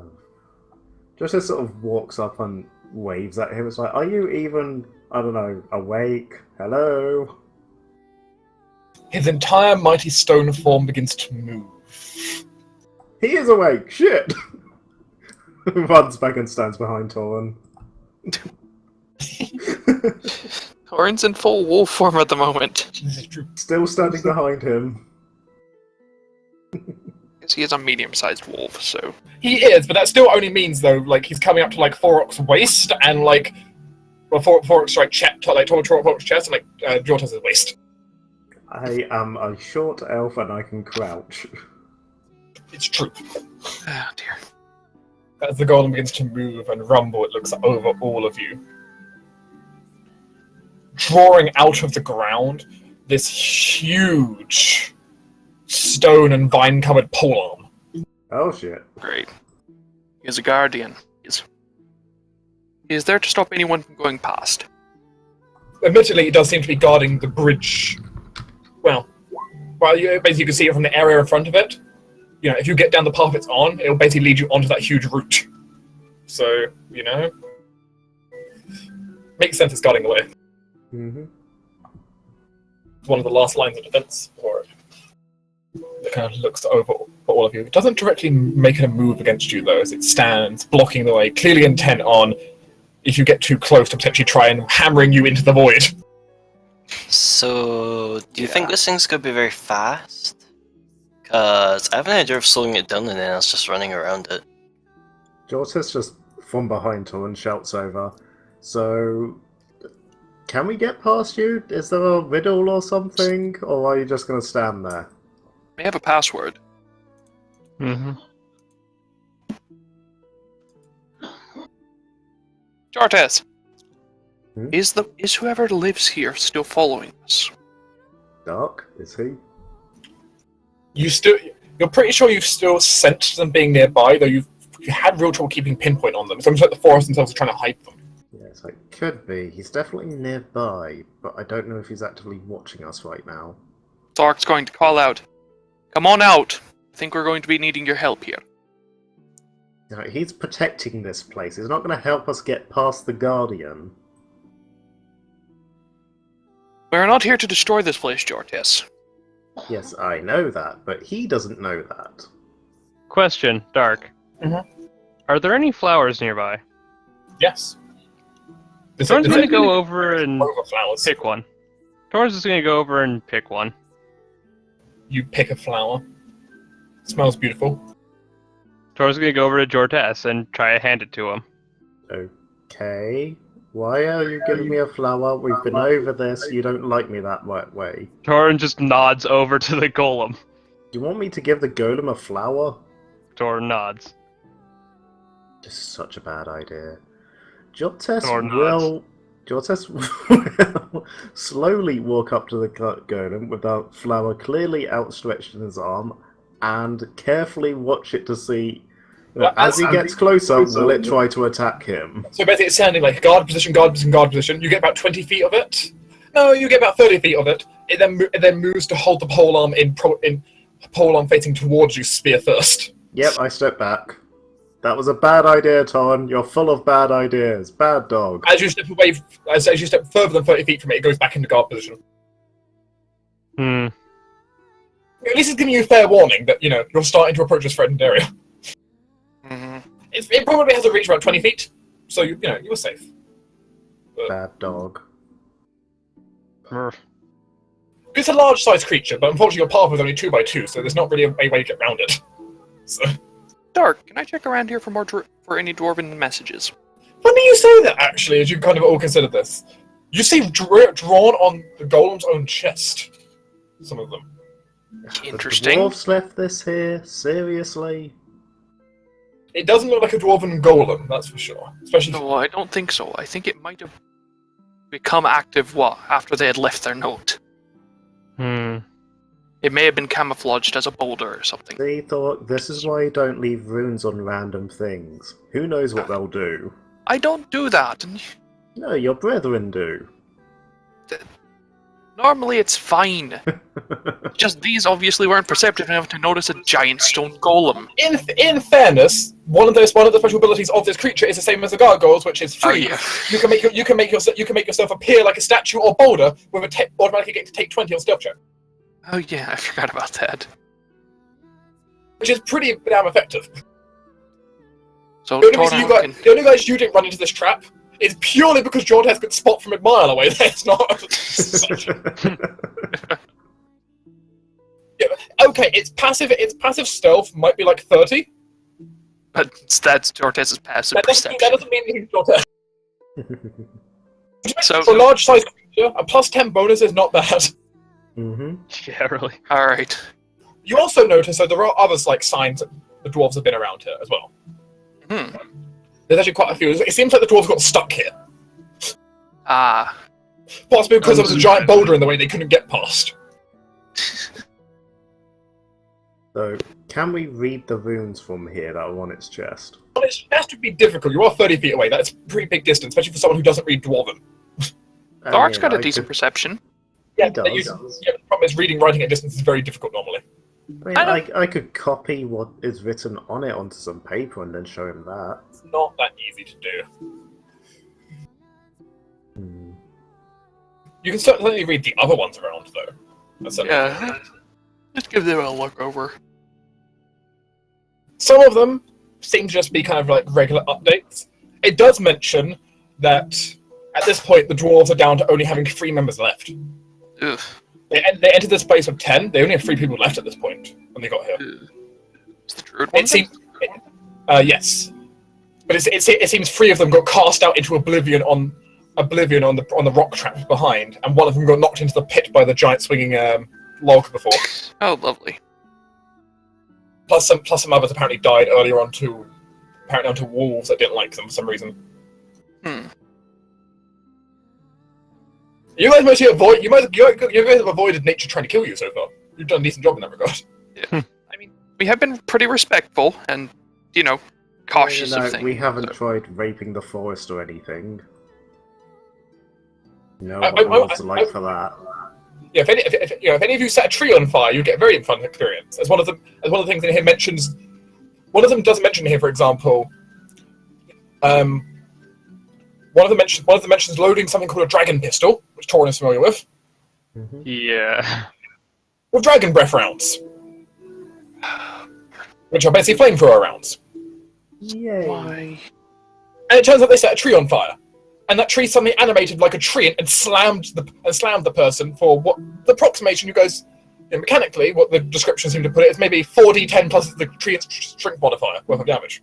Which is pretty good because trees tend to have a really good strength. Mhm. As it seems from what they found out, any tree in this place can become a tree if it gets angry. Yeah, I was gonna say I'm kind of surprised we haven't seen any treants. Turns out this entire place is basically one living tree. We haven't made them angry. There's also a note that's very interesting that's also brought up here. There's Druid theorizing. Remember those trees back at the bridge? Mm-hmm. Mm-hmm. Looking at them, they all seemed like they were one. The Druid also note the root system's very intertwined. Almost they were one. They almost said that all those trees were the same living tree. Oh, let me guess. The entire forest is actually the main tree in the center. Well, That would make maybe. sense. Not directly, but indirectly, yes. It seems every single thing here between it. From what the Druid can tell, the life tree here basically has formed itself, which then caused the grass to grow around it. And the roots are connected, like say, by fungal mycelium, and then that connects onto other stuff, and then more mycelium, and like all the different plant roots intertwining create just this giant network from the life tree. Oh, love. In a sense, the entire forest has a vein system, and it has one giant nervous system as well. Anger one part of the forest, and the entire forest gets upset. Mm-hmm. So the question left is, what is the golem's puzzle? I think it might be a password. That is the more difficult bit here to figure out. Which, unfortunately, you run across a problem here. There's some writing here you just can't read. It's not in Ancient Dwarven. None of you recognize the runes. Huh. They are completely alien to all of you. Not Draconic, Celestial, Elfin, or Common for me. None of you know this language. Does anyone Ain't have, giant, I can tell you that. what's it called? There's a spell that lets you read languages. Does anyone have that? Compared languages. Yes, that one. Let me have a look at my small collection of scrolls. I have Ant Hall. I mean, if you want to try picking up the golem, I don't think we can get that close. I mean, you Wait, can it's on the try. golem, right? No, this information in question seems to be basically on a standing stone that the dwarf left here. That the dwarves left, but aren't in dwarf. Oh no, that's. Sorry, I don't Druidic. have stone speak. I feel Ding like ding that's ding, ding ding ding, druidic. none of us shall know that language. It's a secret known only to druids. Mm-hmm. Yeah.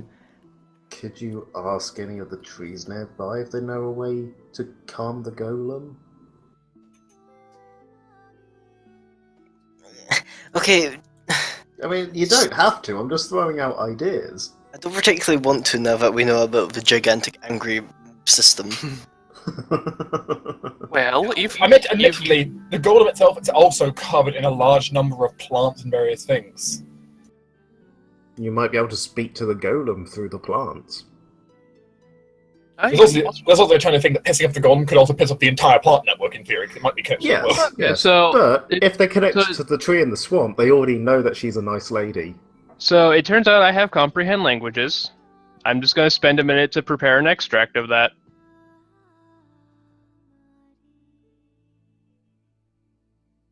Okay. just work on secret languages.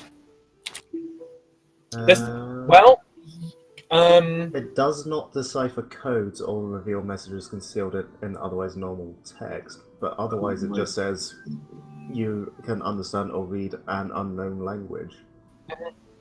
comprehend language does allow you to understand druidic texts, even if you could never make a translation of them properly. Yeah. You can't speak or write it, but you could read it. That worked. Oh yeah, you can make that permanent. That's a good one to have permanent. It's also a very common target for people to dispel to piss you off. Because it's so low level, auto dispel things often end up targeting it. Yeah. The only way really to stop that is having like a permanent resistance in yourself to have something else to hit first. Resistance isn't a bad one to have permanency either. I mean, it's basically like a cloak of resistance +1, but without a slot. Yeah, I'm honestly thinking of looking into that actually. We know Hecate has permanency. At least she can replicate the effects of permanency, so it works. It's also another thing that I can cast permanency. Oh yeah, Sarah can. She's high enough level. Oh, yeah. I have said this like twice before. I know. It's Yeah, no, just I've just never had the money. yeah. Okay, I've never had the money and have been willing to spend it. Oh dear. There's a spell as one permanency on myself, but I want to wait until money goes back to normal. Hmm. So what does the ancient druid say? He's typing. Oh. Ah. In other words, it's a big message we'll never remember and ask him to write out anyway. Yeah, probably. It's so Someone should good copy that it he over to- knows us this well. Yeah. Why don't you copy it over to the SE chat and pin it? And If it's going to be more Let's do that useful than ourselves. just in here. we do have like the complete like capability to do it ourselves anyway. I know. That's why I said someone. Okay.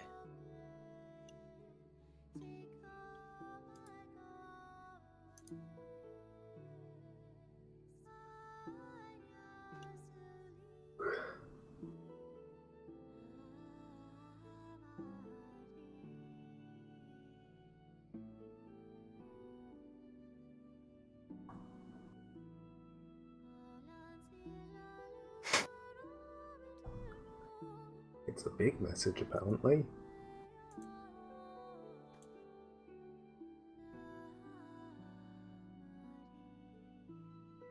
If I didn't know it was gonna take this long, I've gotten up to get coffee. It's only been like 2 minutes. It's almost done.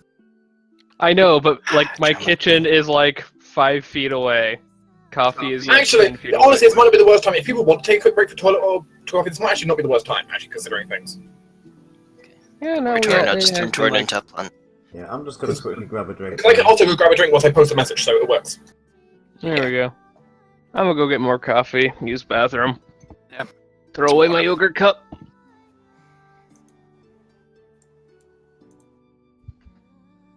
Well, hello stream. Welcome to the stream with just JMac, because apparently everyone else is left. I mean, I'm still here, but I'm typing. I have wireless headphones. I'm taking you all with me. No, you're not. No! Where goes my stream segment?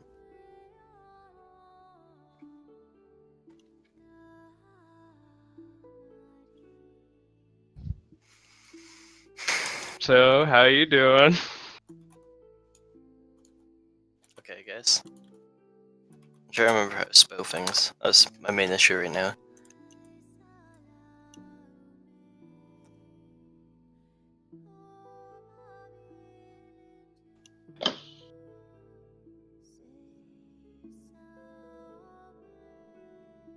Yeah. Just remember, I before E except after C. Unless you're siesta, apparently. Yeah, that's always the thing with language. It's always the exception, never the rule. Yeah, no, but it honestly does feel like the English language is made up of more exceptions than rules. It is a butchered language in the end. I'm making a big mistake here. Since everyone's away, I'm just double checking my. Since everyone's away, I'm just double checking my spelling on this actually right now. So that's very time posted it. I'm back. Are you really though? I'm almost done. I just need to use the bathroom.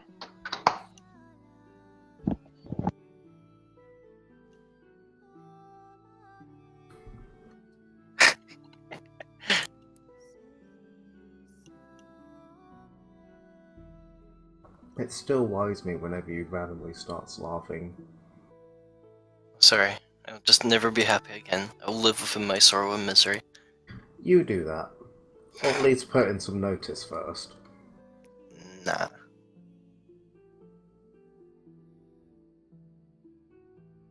There we go. By the dawn that fills the blessed groves of evil incarnate, we shall find vengeance for our fallen brothers. We shall avenge their death in the name of Loranthus, the dwarven god of courage. This guardian of patient destruction will block all who cross this place's path. Only obeys its keeper. It only obeys the one whose heart has found purity, raised and born in this unnatural yet revered place. The do not hear the song of nature, but instead understand its call. So yeah, it probably is that guy that's been following us around who is this thing's keeper. Mm-hmm. Shall we invite him to tea then? Hey. I mean, if this just guards the path, couldn't we just go off the path? No. There is no No. other path. Without Well then. getting lost in the forest again. Well then, I guess I'll start preparing some tea. For ears to not hear the song of nature, but instead understand its call.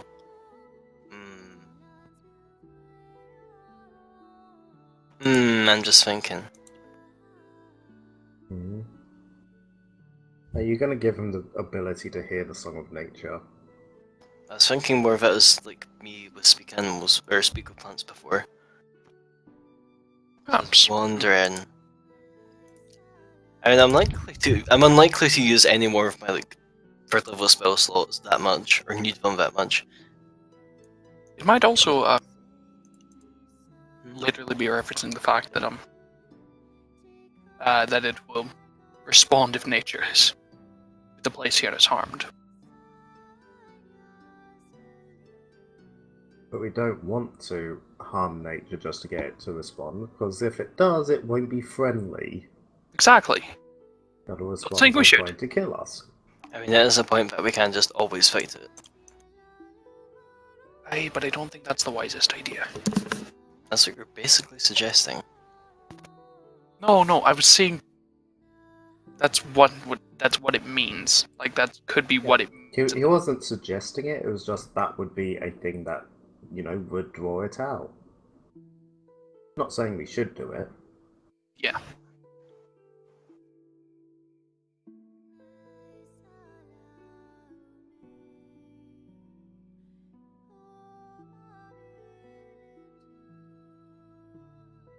Yeah, that's not a bad way of doing it. There's no risk of setting fire to the forest if you just use black fire clay.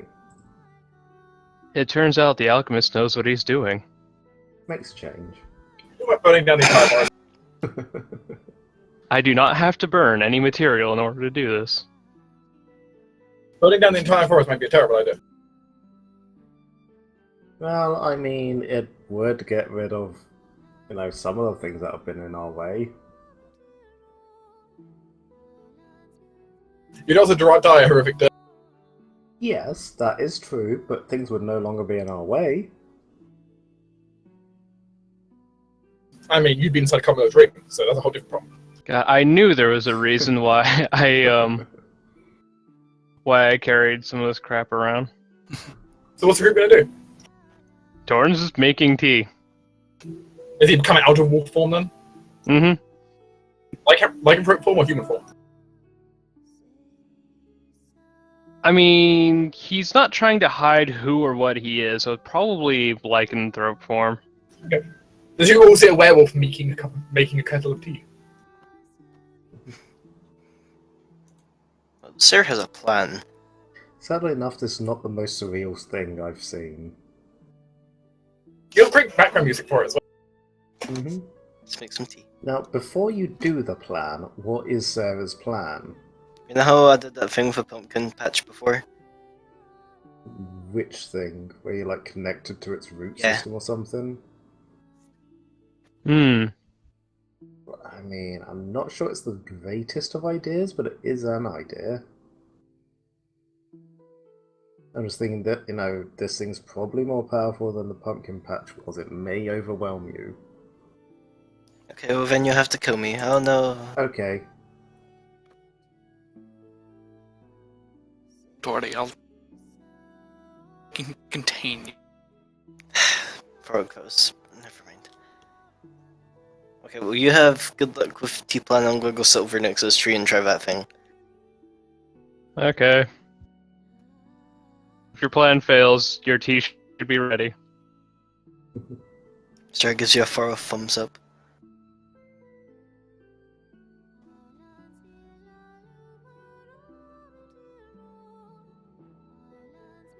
Is Sarah going to try this? Keyword try. Okay. Make me an intelligence check. Come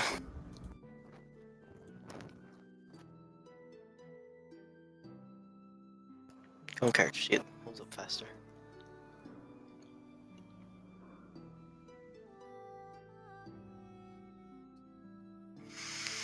Here I go. I've had worse.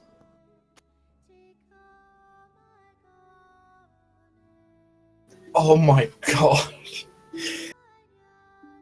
Did you meet the DC? Okay, yes, you did meet the DC, and I'm going to tell you out of character what that DC was. Following the rules for contact of a plane, you would have had your intelligence and charisma drained to 8 if you failed. Oh, great.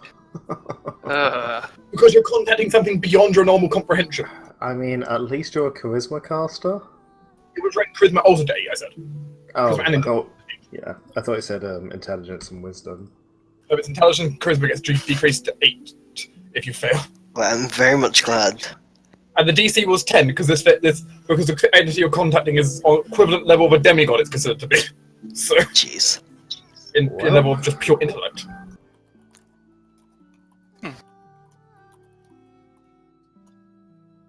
Because as you kind of reach in, Sarah gets hit with this overwhelming force. This entire place, if you imagine before connecting to the going through the root system of the pumpkins before was like an apple. This is the entire orchard. it's a scale almost incomprehensibly larger than what you had contacted before.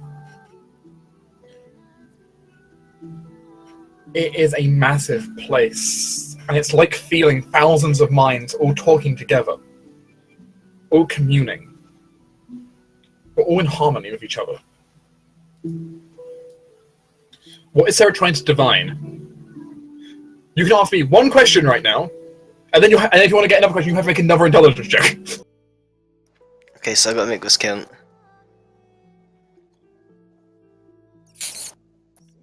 Okay, quick momentary counsel. Should I just ask if where to find the kid? 'Cause he kind of seems to be the key here. I'm thinking either Could you? how to get past the golem or how to, meet with the kid. And technically, we already know how to get past the golem. I'm worried if I ask that, we just give the same answer as we had before. Yeah. Could you ask the tree Okay. to invite the keeper of the golem for tea with us? No. I don't know if that swings because this is a question, not like a service. Yeah, It is a question. Plus, we know that the kid, or according to the druid's writings, we suspect the kid can't hear the song of nature, only understand its call. How do you call someone to come and have tea rather than a specific "come here"? Also, contact the planes like commune where it's like a yes, no, random answer. So it would say yes and nothing would happen.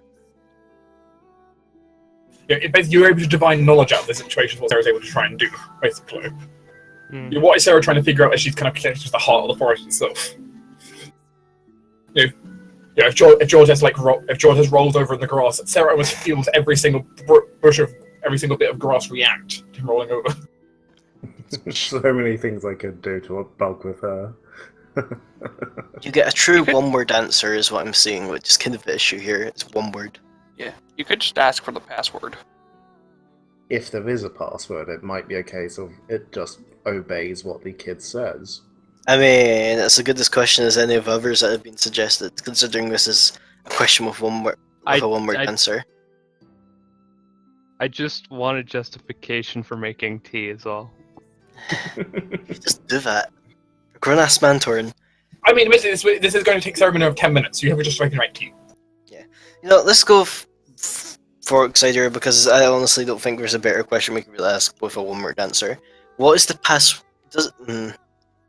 What is the What's- password for getting past the golem? Yeah. Also, hold on a second. I've just noticed that this thing on my desk is not a little bit of wood chip, but is in fact a spider. The forest is invading J-Mac. Wow. This is what happens when you connect to the trees this deeply. It just splattered. Oh god, I'm making it worse. Oh dear. J-Mac, get a paper towel or something. Ah yes, because I'll just keep a towel conveniently next to my hot-ass computer. No! That's why I said get! As in a go get! No, I'll just use my shirt. J-Mac! It needs to go in the wash anyway. Wow.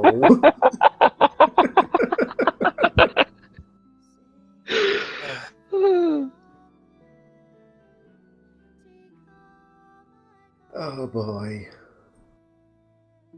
Well, I suppose now we can't put no animals were harmed in the making of this episode. I mean, do insects count as animals? They belong to Kingdom Animalis, so yes. No sapient creatures were hurt in the production of this program. I mean, it technically wasn't hurt if it was killed instantaneously. Which pretty much was. Well, if you Hey, can't we being got an smeared answer. across a table, it was being killed instantaneously. Hey, look, we got an answer. Anyway, yes, we Yeah, have a nice. password now. Well, let's hope this is all the password is. And the password was actually 2 words. That's what I'm worried about. Yeah, well, we'll soon find out. Turns out the tree just lied to us and it's actually the kill order. Possibly. But we Sarah don't- will awaken from her tree sleep. You don't want to ask more questions? No. I don't want to have charisma. Great, my powers are reduced to being able to A. Turn people into trees. B. Photosynthesize. Anyway, And there Sir is will no awaken sea. and say, "Okay, guys, gather around. Torrid, stop making tea. You've been here for like 12 minutes." By the way, your tea is ready, bitch. You're meditating for 10 minutes, so, you know. And I'll have tea later. I think I might have a password for the golem.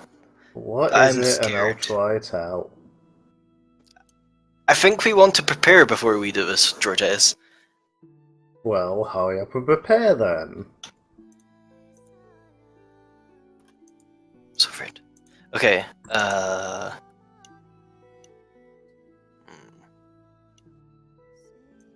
Okay, not for Tor and Jortes both have bark skin.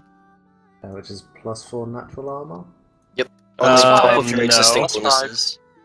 Oh yeah, +5. +5 because we're in with the place. Barkskin also naturally, increases beyond that, so... It only goes up to 5. Okay. Which, it doesn't matter anyway, because she's only up to level 12, which is maximum. That brings me up to a plus stupid amount of AC. You're welcome. I don't suppose you have anything you're going to activate, Torn? No. Okay. I'm also going No, to cast I'm Fly not- myself, and that's it for me at least. I am not expecting the golem to outright attack us, even if it's the wrong password. So I'm Yeah, not we going live to with your currently hope. buff anymore. It's also a thing that I suspect if it is wrong and we end up fighting it, then it's not going to matter that we buffed. It might. High AC is still useful. Mine will actually be for once, considering I can get up to like a +26, which is a newfound height for me. Yeah, Torrens is going to, stand up front in tanking position. His left hand has a cup of tea, his right hand has a sword. Jortes is going to walk in front of Torin. Are we ready? Sarah would have handed you like the password on a piece of paper, because she doesn't want to say it out loud. Good idea. And Justice will walk up to the 30-foot point where it gets to the ready position. Yeah. And he'll then speak the password and see if it stands down.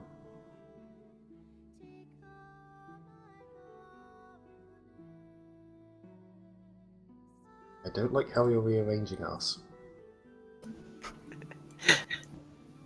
Well, I think he's mostly doing it for dramatic effect. Possibly. Maybe.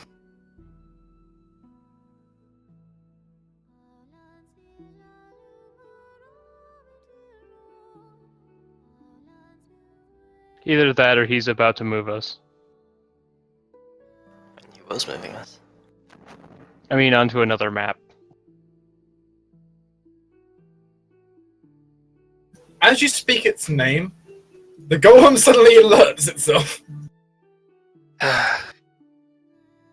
Looking straight I was at at the you. 30-foot point. But then the golem will immediately act, taking a 5-foot step forwards, Oh, of course. and as it does so, extending its reach by 5 feet, It's got It has lunge. lunge. putting Lord Jortes now in its reach. Screw you, trees. As it will proceed to take its single action here Bodyguard! to attempt to use its spear to throw Jortes into the pit of oblivion below. Wow, Come okay. on, dude. I spoke your password, you bastard. You did also get told it would only obey its master. I told you this wouldn't work. You're the one who did it. So, Jortes, this is versus your CMD. The CMD. Right. Add +2 to your CMD. I have bodyguard on you. My CMD's screwed at the moment. What? Why am I getting a +5 buff to my CMD? That shouldn't Are you be getting any- there. Does Barkskin apply to CMD? No, it's natural armor. No. Just natural armor. That's what I thought, yeah, but it was applying it for some reason. So I get +2 from bodyguard? Mhm. Right. Any random dodge bonuses? No, of course not. I don't have dodge bonuses. Silly man. Yeah, you do. Bodyguard. Yeah, Bodyguard's a dodge bonus. he couldn't fail. Yeah, but it's a case of seeing how far he throws you. Mm-hmm. Given, as I said, the walkway for it though was only about 20 feet, was only 10 feet wide. Yeah, its section. that's why we're staggered like this. Great. Yeah, but you might be able to grab on. As it proceeds to swing, how much did it beat you by? Well, my CMD is 23, so In which case you're not basically 20 feet. 17. You're basically not 20 feet into oblivion. Could I try to just grab onto his polearm and cling? No. If it was a close hit, you could have tried to grab onto a ledge, but you're too far over the void now. As yours is just thrown out as far as the rest of the party, it's same and just falls down. Oops. Great. Also, for the rest of you, roll initiative. Of course. Can we instead attempt to take a retreat? On one of your turns, you can try to retreat, but the golem might act first. Okay, that's fair. Nah. Of course, I said might act first. Golems are not particularly well known for their initiative. I take it it's too late to try and do anything to help Jortes. He's Yeah. currently falling down a hole. I have telekinesis, it might help. Free fall. I mean, what's the range on telekinesis, and how far can you Long. see down the pit? The problem is how far you can see down the pit, which is not very far. Dark question. What maneuver was that just now? It wasn't. Technically, it wasn't a proper. Technically, it's a bull rush, but asterisk. Okay. It's one of the golem's extraordinary powers, which is make a bull rush attempt, and this is what happens instead. Okay. Making sure, because if it was a reposition, you cannot reposition someone into a dangerous area. It's technically a bull rush. The problem, the difference is it can bull rush basically sideways instead. Mhm. And it can bull rush with only 5-foot movement. What's that? You can Yeah, bull rush practice. from a standstill. Oh, I thought you needed Nope. No, that's No, not it's an or thing. Bull rush- bull- overrun, yes. Yeah, bull rush That's is. what I was thinking. Yeah, overrun must be done while moving, but bull rush can be done as part of a charge, but it can just be done as while holding still. Mm-hmm. Basically, just shoulder charging someone, or in this case, Yeah. spear whacking you. Yep, that's fine. Yep. So technically, it's Sarah's initiative. Sarah could take her turn to run away. She I mean, could take I it. I kind of want to make sure it isn't just going to run after us. Sarah's going to cast Entangle on it. Oh god. All right. Unfortunately, I don't think I'm going to get a chance to use Mass Morph, which will increase the DC by 4. What was the radius on Entangle? Let me go look. I've got 40 foot. Yeah, it's 40-foot radius, so preferably far enough back that it won't hit us. I was about to say, casting it on it would entangle you. As you see the various plants and stuff grow around, even off of it, starting to grow and That's fill fine. the area. They seem to ignore the golem though. Fuck. Okay. Secondly, He's Sarah the is going guardian to. of the area. Who would have thought they wouldn't stop him? Yeah, I can have hope. Thank you very much. Oh, what was that, Jortes? I can't hear you. You're currently falling down the pit. Anyway. Thanks Can't for the see- password that you gave me. You can't even see Jortis at this point. Jortis is already like a few hundred feet down, and he just disappeared into the fog. But I I didn't can move your see mouth. you. Screw Anyway. you. Sarah's going to take a swift action as well. As part of Shadow Conjuration, she's going to cast a spell. What was it called? Fuck. What's the weapon? What's the weapon one where it makes you a weapon? Improvised weapon? Desperate weapon. That's it. And as part of that, she's got a proper Bloodline Arcana, which is essentially. Let me just read this. Spells of personal range grant a natural armor bonus equal to spell level for 1d4 rounds. As this is technically Shadow Conjuration, this is a +4 AC bonus to me. 2 rounds. Fork, what would you like to spend your turn doing? Do we just want to retreat here? I recommend I can- leaving. I kind of want to retreat. Yeah. Fork want to Yeah, spend yeah. his turn to run away? Dragging everyone else, yes. You can drag Sarah half speed away with you if you want to. Jortes is And I didn't actually think about Jortes action. is gone. You can't do anything for Jortes. Not Jortes, Just I meant save Torrent. yourselves. Torrent's turn is next. He can retreat himself. Yeah, Torrent's fast enough. You Thorak could just push me 50-foot over the moves. edge. I could literally just shift into wolf form as a move action and then move 50 feet. You could also all decide to jump over the edge and join your test in the pit, wherever that goes. I mean, I'm fine with being pushed over the edge. I cast fly before I did anything in this fight. Like, before the pre-play thing.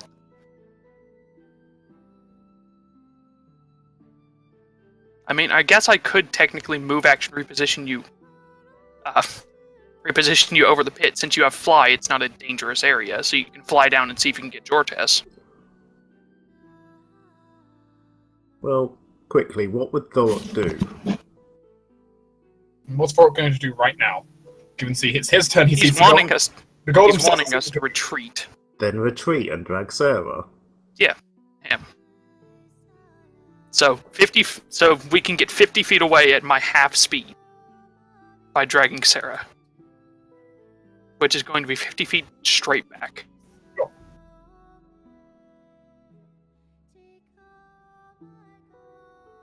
Torin?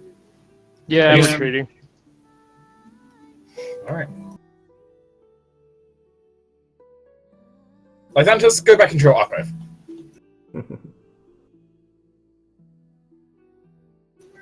As now only stands 3 of you there. Meanwhile, for Jortes, you're falling. He's getting really bored of falling. He seems to do it a No, lot actually, these days. you don't fall for that long. Jortes falls into the fog, falls what he thinks is maybe a few hundred feet, which means less than a round. And then he finds himself in blackness. Well, I'm dead. So this is what the afterlife And is as your dark vision takes some hold, you realize you're inside some kind of stone cave. Don't tell me I've been eaten by some giant golem thing again. We'll come back to you a bit more later. But yeah, you're in some kind of cave right now, you realize. Torrent? Sarah? Warwick? What do you do now you've moved a safe distance away and the golem has stopped following you, returning back to its kind of thing at the basically, the nose of the bridge? We're gonna need to go down there and get Jortes. I'm glad you have that much faith in him actually surviving. George, that's very far. Jortes has survived far It's worse. hard to tell how far. There's a greenish fog down there. So Yeah, but It's far like, enough you that's can't far. see how far down that is. You have no idea how far down or if it even ends, because this is a weird place. you are in the fate. It could just teleport you. Could Yeah, just teleport Tor- you, Tor could is just going to never bring up the- end. Torrent is going to bring up the point that, this place kind of has a looping space, so it's entirely possible that he will just fall from the sky before very long. Aye, and if he doesn't, He falls back into the pit. then there's no point in us being here. He has the ring. Either we find him or we just leave here. I mean, there is still the whole destroy Carmilla, because she's evil magic. I mean, Even, yes. even without the ring, it would be Technically, the ring doesn't have to destroying be her present for aspect. it. Yes, but we still need the ring to do that. The ring doesn't have No, to you be don't. present for it, technically. Yeah, I mean, regardless of where the ring is, if her aspect is destroyed, the power will go back to it. Mhm. That's how we're dealing with the one in the Dwarven Forge. Eyrie set up something to destroy the aspect, even though we're not there. I mean, personally, Sarah's not a big fan of being pancake flipped into the void. Would you rather manually fly into the void? I mean, she can, and she would prefer to them being pancake flipped. Yes. Would she want to go into the void at all? I mean, it's kind of vaguely green. Fair enough, I do have a very good bonus against poisons right now. I mean, you're also a plant right now. You can handle going into green fog. I mean, probably. I could just hold my breath. Wait, hold on. Unless you have some other method for finding creatures. I just If you even want resistance to try and find him. It's true. You know what he's like for just randomly turning up again. I mean, worst case, we give Yes, it a day. We generally and I don't try know and that you send him. leave whenever that happens. I know. Well, yeah, he tends to just disappear when he's going to randomly turn up again. Yeah. This is different. Well, unless we enter the pit, our only option is finding that kid and seeing if he knows that, if anything that enters the pit just dies or not. He probably would know.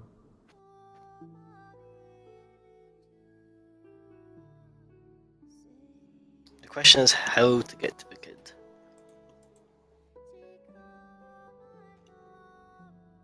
Tea? Oh, yeah, because that worked so well last time. I mean, you didn't To actually. be fair, we didn't wait very long. You sat down for a few minutes, and then Sarah just got up and said, "Stop your tea." It was 10 minutes. It's like a minute to boil the kettle. 10 minutes isn't that much time to get the attention of someone who may not even be in the area. I wouldn't see why it wouldn't be. We're kind of Oh, very I mean, here. not directly watching you. Mm-hmm. Okay.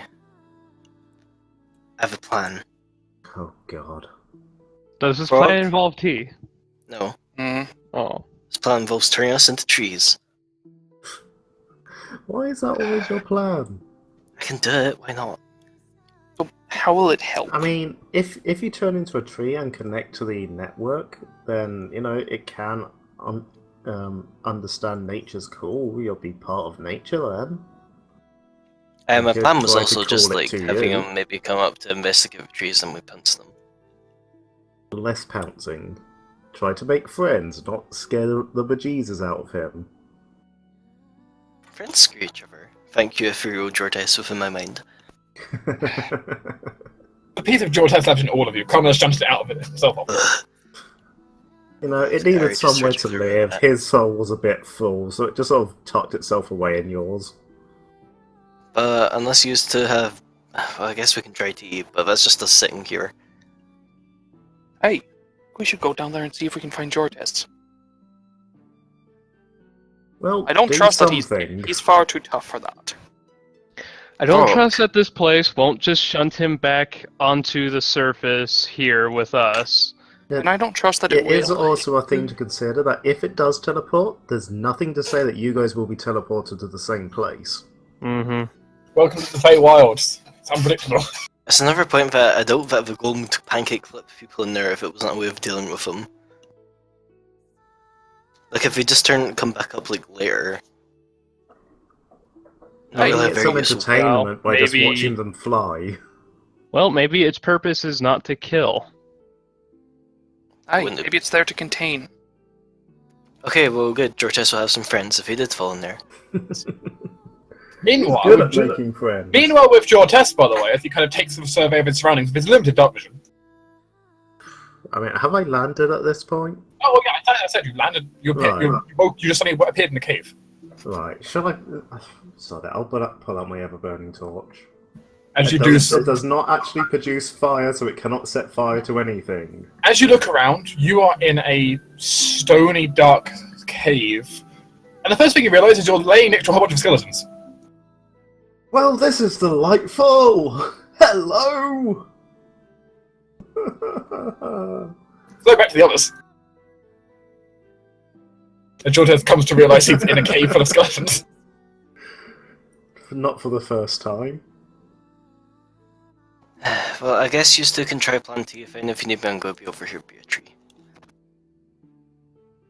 You always do have the option of just diving into the pit or trying to climb down the edge of the cliff down into the pit.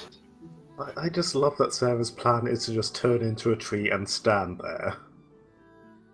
Yet she didn't want to just sit there having tea. Sarah is a fickle creature. Dada, you know he's probably watching us, so he'll see you turn into a tree. Sarah could not reply because she's currently a tree. How is Sarah becoming a tree?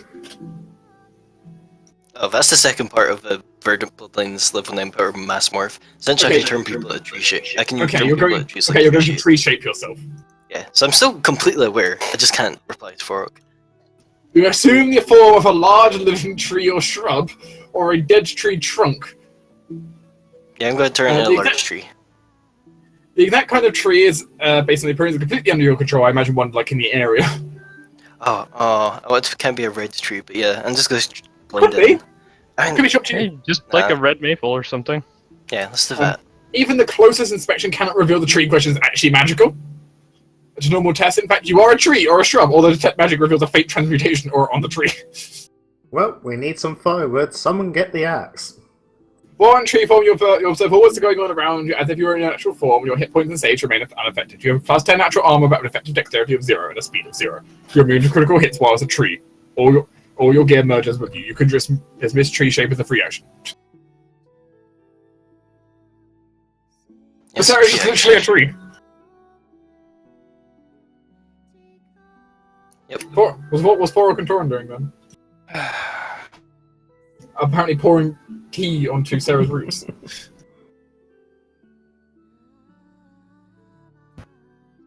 What's Vorok doing? Well, he's not going to just dive down the pit. He's still insisting that we go down and get Jortas. Doesn't seem they're listening. I'm fine. One's don't making worry. One's making tea, and the other one's being a tree. Is this some kind of sick form of cannibalism, seeing as you make tea from leaves and then he's pouring that over a tree? Tender, is it think cannibalism? all these are Is it cannibalism. cannibalism for you to eat pig?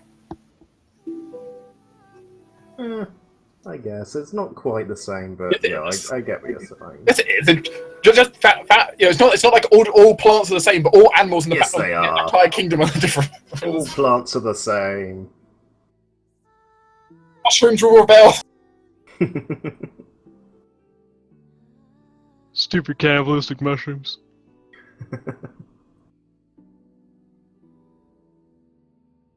So what? So tell me, as a group, what's going to happen here then? Well, it looks You like first we've have- got 2 votes for waiting. Yeah, if Sarah could have just turned out a tree while Torrance doing the tea plan, I guess. So how long are you going to sit there for? However long Torrance sits here for. I mean, Doran's just convinced that Jortas is going to turn up somewhere on, the surface in this forest somewhere, find his way back to the road, and make his way to us. But how long are you going to wait if he doesn't do that? Well, Doran's a very patient man. He'll probably be waiting longer than not. Well, in that case, we're going to change camera to Jortes. Oh dear. Jortes, you're currently in a cave. So he's had his momentary moment of, oh my god, what the fuck? The skeletons look very old. The skeletons still. Dwarven skeletons, to be precise. Yep, I found out what happened to Thork's friends. It seems they got shunted into the doom. Yeah. I guess I'll just take a moment to look around the cave, the corpses, etc., and just see if I can work anything out. Is Now there you- another exit? Is there anything Wow, you- useful? You find scraps of cloth on various of the dwarves where their clothes used to be. Yeah, that's not useful. Find a slightly broken knapsack in the corner. Yay, knapsack. Inside happens to be a number of books in Dwarven. I cannot read Dwarven. There seems to be what Jortes might look like a treasure map. I do not care enough right now. There is a warhammer. I don't think I can use Warhammers. I'm also going to guess it's not been 2 hours, so I can't use my arcane sight again yet, and I don't think I want to even if it had been. I may need that. Yeah, there's not too much interest in there otherwise for you. No, what about Otherwise, you the... have Yeah, the cave Hmm? itself. the What cave about itself. It's a dark, stony cave. There's not too much about it that's like directly stands out to you. At least kind of initial kind of thing. Of course, knowledge checks are always a thing that are appropriate for caves. But you kind of look over it. It doesn't take you long. Your low light vision seeing in the distance a number of bars Oh, great. made of twisting vines and rocks, Hmm. like a natural prison cell. Well, this sucks.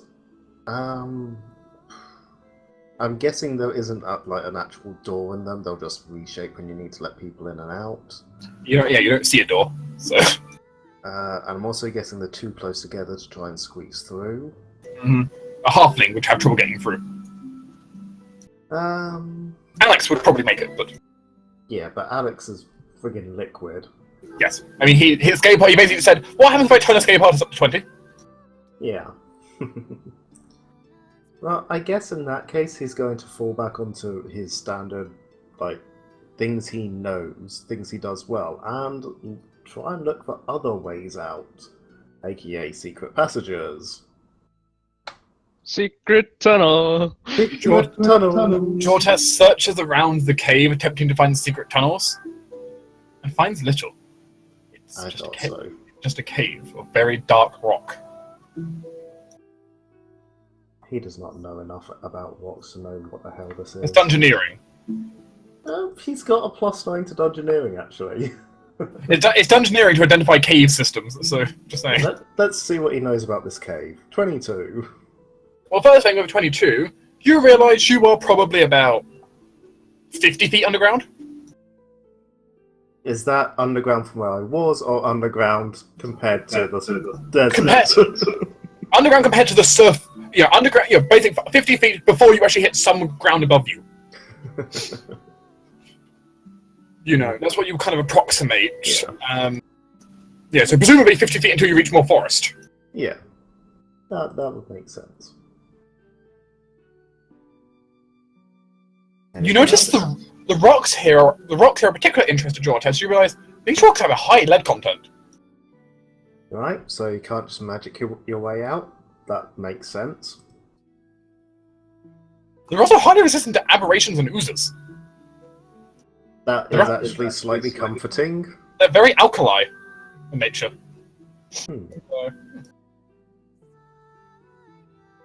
They're also incredibly tough. Yep, so not gonna dig my way out. The hardness of this rock is 12, by the way. Yeah, not gonna dig my way It's out. actually harder than steel is, this rock. Not gonna be able to magic my way out.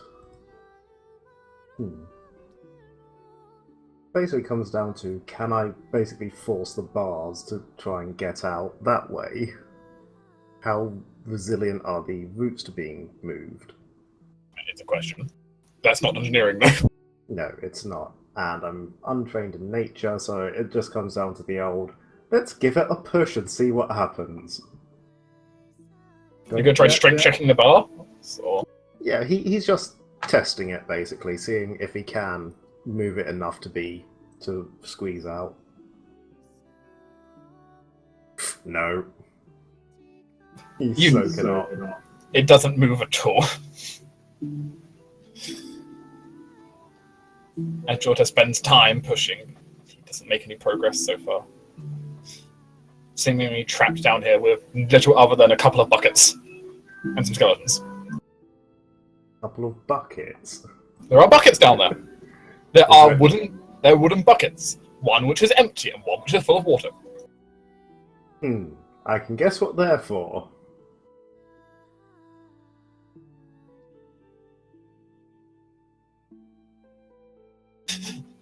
As Sarah is rustling as a tree.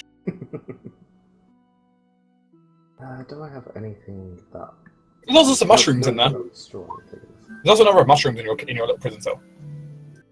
Hopefully they're edible. I'm going to guess they are. How's your nature? Non-existent, but I You do don't have know. alchemy and I'm trained in poison use, so... Could possibly alchemy it to see if... I mean, you can alchemy to see if they're like alchemical things you know of. It still doesn't tell you if they're safe to eat, but it tells you if they're poisonous. No, yeah, it could tell me if I could make a poison out of them.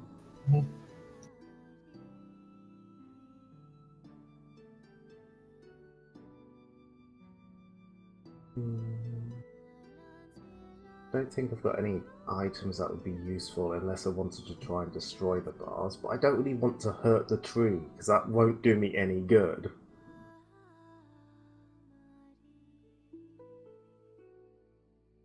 On the other side of the bars, it seems to head out into a small walkway. A very narrow walkway. Water pouring down, you see some light in the distance. I need to get myself a teleport.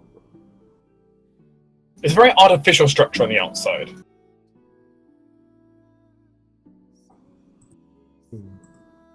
Also, teleport wouldn't really help you in a lead-filled area, necessarily. True. I actually already forgot about the lead lining. It's all natural.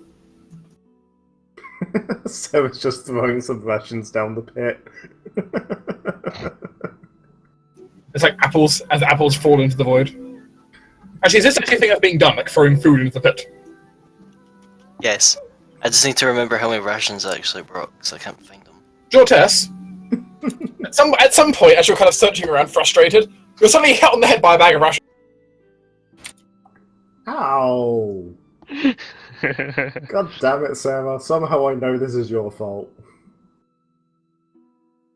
But it does show me that what comes down can go up.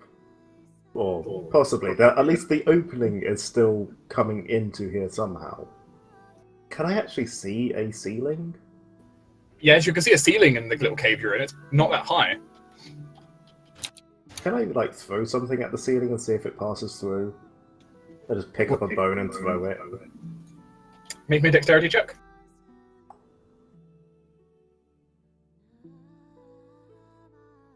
Come on. 11? Really? Jortes throws a bone at the ceiling, it hits the ceiling, rebounds, but he managed to dodge it.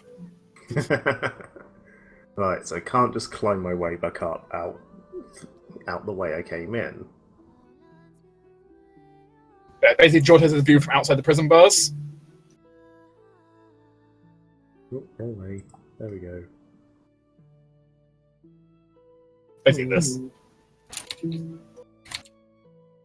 That looks vaguely familiar. I don't know why. Jortes hears his footsteps in the distance as well. Oh, good. Can I tell how far away they are? And if they're coming towards me? They're definitely coming towards you. Distance, you'll probably say like 400 feet away. 400 feet. God, that's gonna take them like a minute to get here. Sorry, you're the one with perception checks. Well, I guess, You know, they're not trying to hide the fact they're walking, but the fact is you roll so high, you hear them really far away. yeah. I mean, there's not a whole lot I can do to get myself out currently, I believe, so... I mean, you could try cutting through the bars. Try. Yeah, that's a backup plan, but like I say, I don't want to go pissing off the forest by cutting its roots right now. So, I think currently he's just going to sort of lean against the wall by the bars and wait to see who turns up. Does it at least sound, like, it doesn't sound like the golem or something? It doesn't sound like something massive and heavy. The footsteps sound incredibly light. Right, probably Elven then.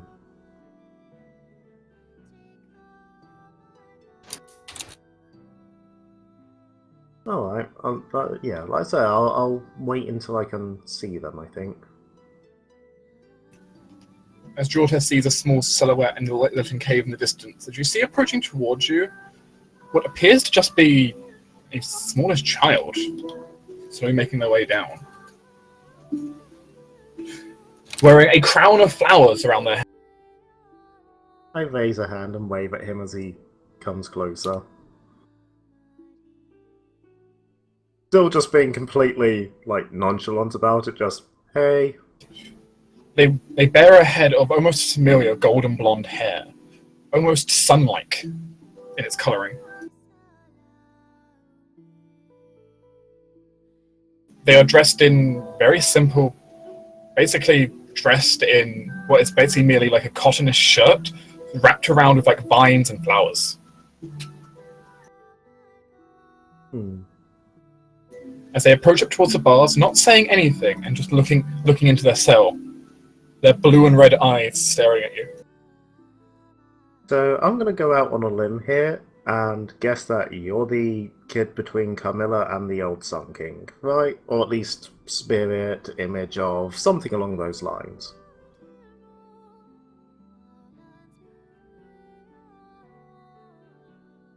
It kind of stares on. I do not know of what you speak, Defile. Nah, I guess you wouldn't. You kind of hadn't been born at the time. It's complicated.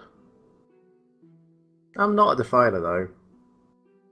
I didn't come here to destroy the forest or ruin it in any way or anything like that. You know, that's kind of why I haven't been cutting through these roots here to try and get out. You couldn't cut through them even if your life depended on it. You'll be surprised what I can do if my life depends on it.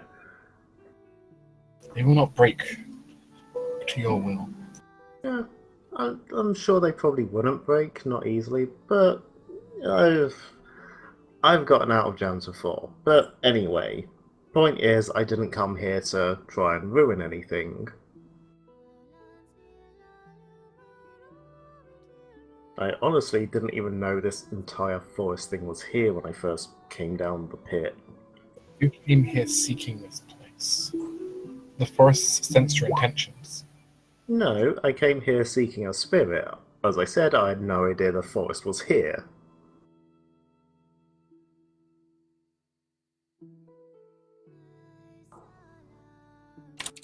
Joe says he's being entirely truthful here. He had no idea the forest was here. Look,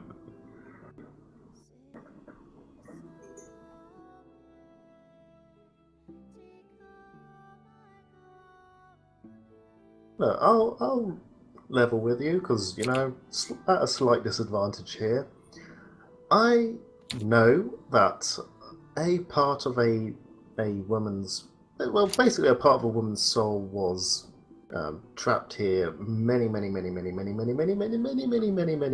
years ago, and I came down into the pit trying to find that piece of soul. I had no idea the forest was here. All I want to do is, well, basically join the soul back together with its other parts, so she can, well, pass on, you know, stop being scattered across the lands.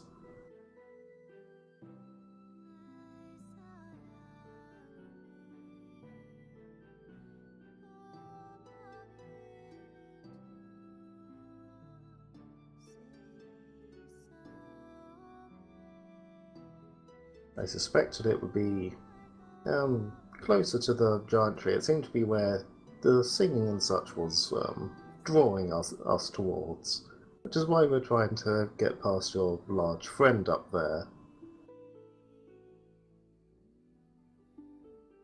Unfortunately, the bloody trees didn't give the entire truth, and the password didn't work as it should have. Tree only obeys my word. Yeah, we realise that now. We realise now it wasn't quite as simple as just, oh, here's a password, now you will do what we say as well. Would have been nice to have known that. Thanks a lot, trees. The password of what you speak is simply its name. Speak it and tell it to move aside. It will only do so for those who have truly understood nature, which you do not. True. As much as I am half-elf, I'm not completely out of nature. I'm not learned in the way of nature, but I try to not go out of my way to harm it. George, had you hit a pair of snowshoes? What was that? You're getting a pair of snowshoes.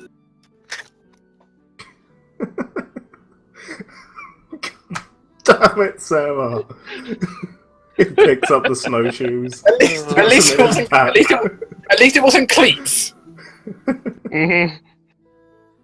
Is there any way you can get your girlfriend to tell them to stop chucking shit down here?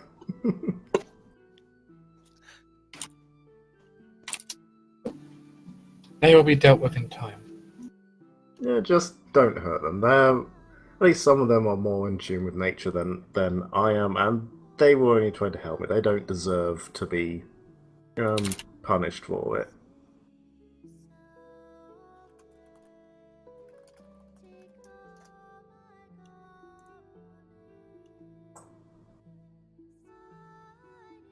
All those who wish to hurt the sacred tree shall feel their penance in time, as will you. And as I said, we don't want to hurt the sacred tree. You have said so yourself. No. It's against- No, I said I wanted to help the spirit. That is very different to hurting the tree. It's less different than you think. Okay, so the spirit is part of the tree. I get that. But As it's it walks still out. helping, not hurting.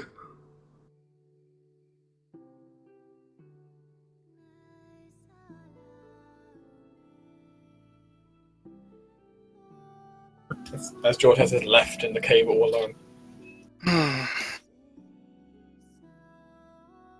Well, gonna be here a while. Because unless you try attacking the bars or something, you know. Well, apparently I have a tiny shovel now. Sure, tiny sure, it's George. God damn it, Sarah! It always seems to land, always seems to appear just above your head. It's not even a useful shovel, it's a doll's one! I mean, you can do it except little mushroom holes. You can build a farm down there. Dark, about how far is it to the Starting green life. fog? Down to the green fog? Yeah. About 80 feet down. Okay, good. So, Don't just jump down. I'm not. I'm That's dropping... dumb. Thorok wouldn't do that. I'm not. I'm lowering the rope that I've been pulling for the past, minute. But yeah, after that, once you hit that green fog, you can't see a thing further. It's as thick as pea soup. Yeah, that's fine. I'm lowering the rope that I've been pulling out of my rope for the past minute or two. Might I suggest all of this random shit that Sarah's throwing down, tie one of them off to the end of the rope so it stays taut, and then, you know, as it goes down, as soon as it teleports away, the rope will go slack and you can know how far. If it does teleport away, you'll know how far that is. I mean, if it's not like a portal and it doesn't just stay connected to the rope, Possibly. And we can at least find out. then that's fine, yeah.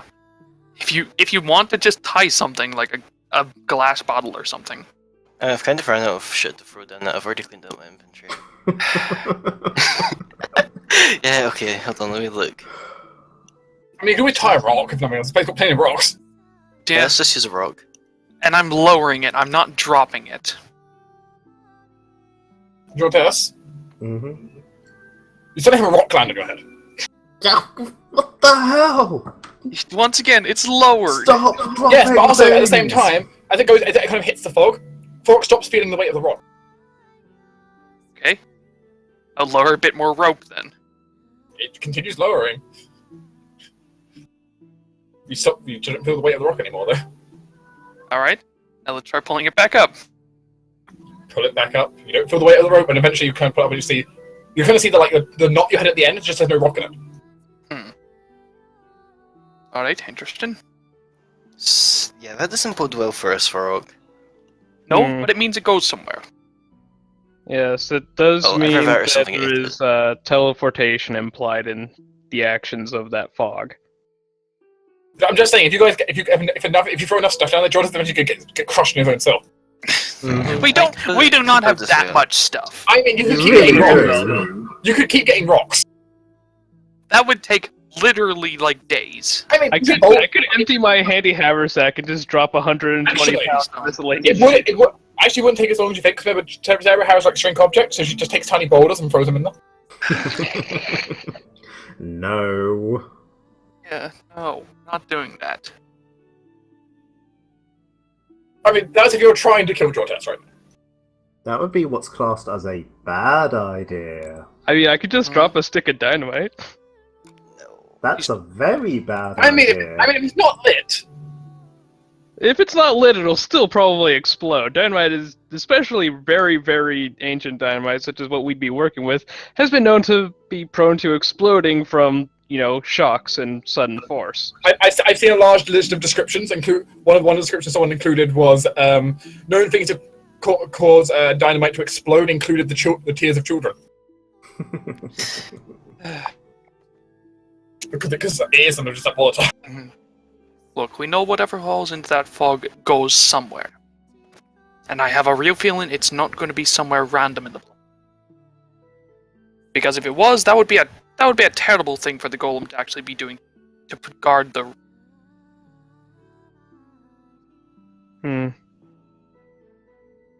I suppose Especially that since it they would very make. much seem to want to do a permanent solution.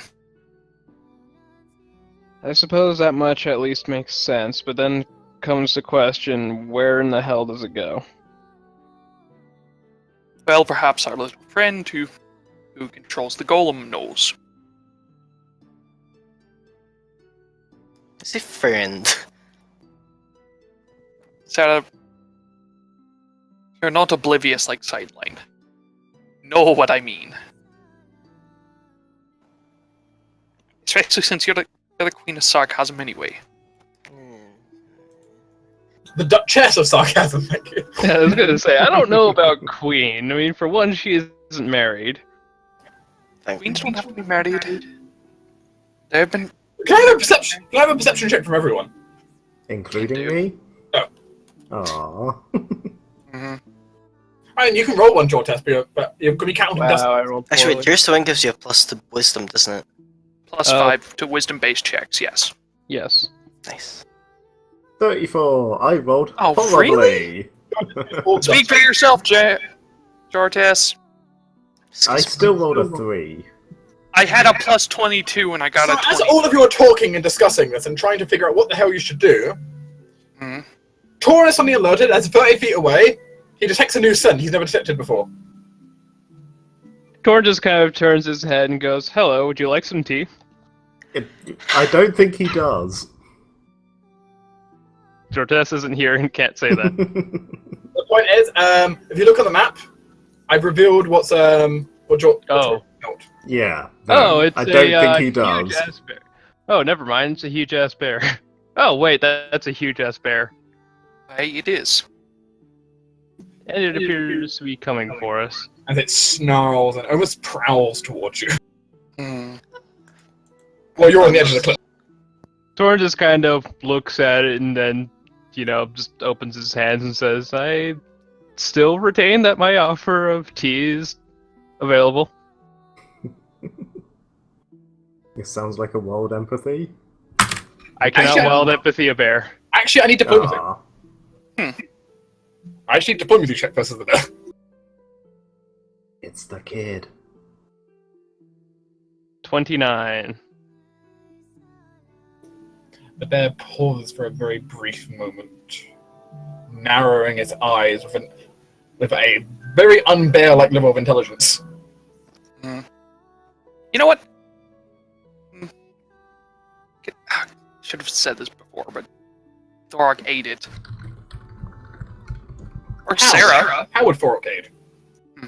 Thorok will just sort of sit down and act very calm, not non-threatening, non-threatening, and say, "Hey, please join us.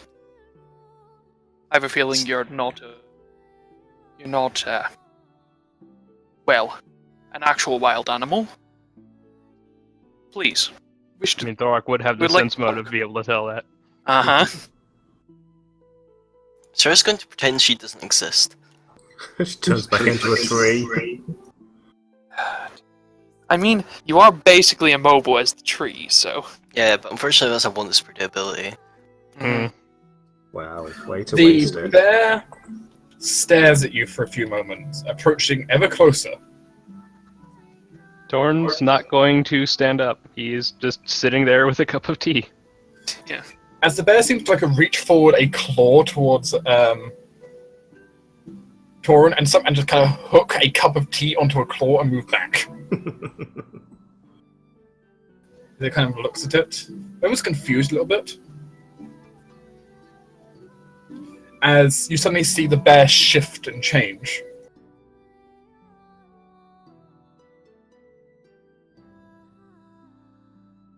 And you just see this kid sitting there, holding a cup of tea. Looking at Hey, I had a feeling you were more than just a very large bear. as you see what looks like blonde-haired child with the hair. It's a dusty blonde that is recognizable to be like Sorian's. His eyes blue with hints of red around the edges. He wears a crown of flowers, just a plain cotton shirt, kind of plain cotton pants, and they're just wrapped around by vines and flowers and various plants. So he just sits there looking confused at the cup of tea and then sipping a little bit of it.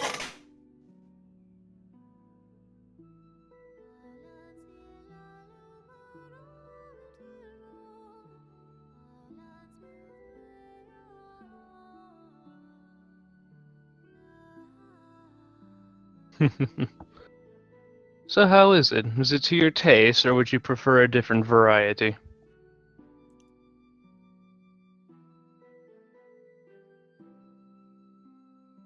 It's, I don't know, different. Most likely because it is from outside of this area. Yes, it is foreign to this forest. I can say that much. Much like all of you. Aye. Very much so. I hadn't noticed. There is something else you also note kind of looking over him. Fork especially would note this, as well as Torin with his heal skill. You know what? Speaking of which, His biology, there's something off about his biology as you kind of look at it, and it becomes very clear kind of how. His biology is almost idealized, in a sense. For being a child, everything is everything's almost perfect in one sense, as far as you could get it to be. You know,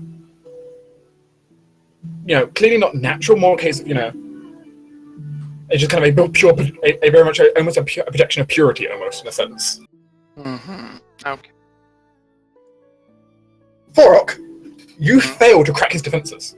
Oh, okay, fair enough. Just go with I'm just stuck with my 27 sense motive then.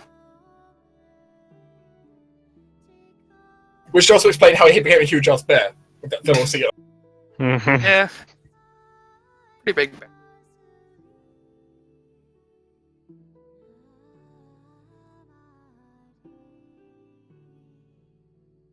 He sits there a little bit confused, looking over to Sarah for a few moments, with a clearly trying to assess what's her story.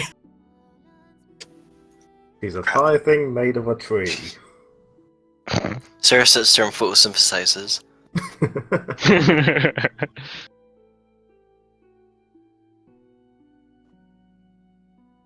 You can sit there and photosynthesize. That's a perfectly valid option. So allow us to introduce ourselves. My name is Torun Ralliot.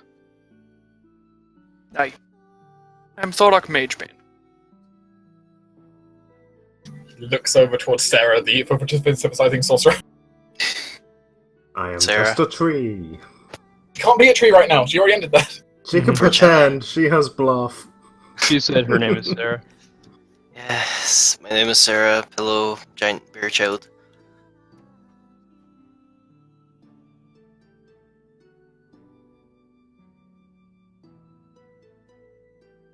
The forest named me Iran. Aran. Pleasure to meet you. Is that like a fancy version of like Aaron or? He looks confused at you.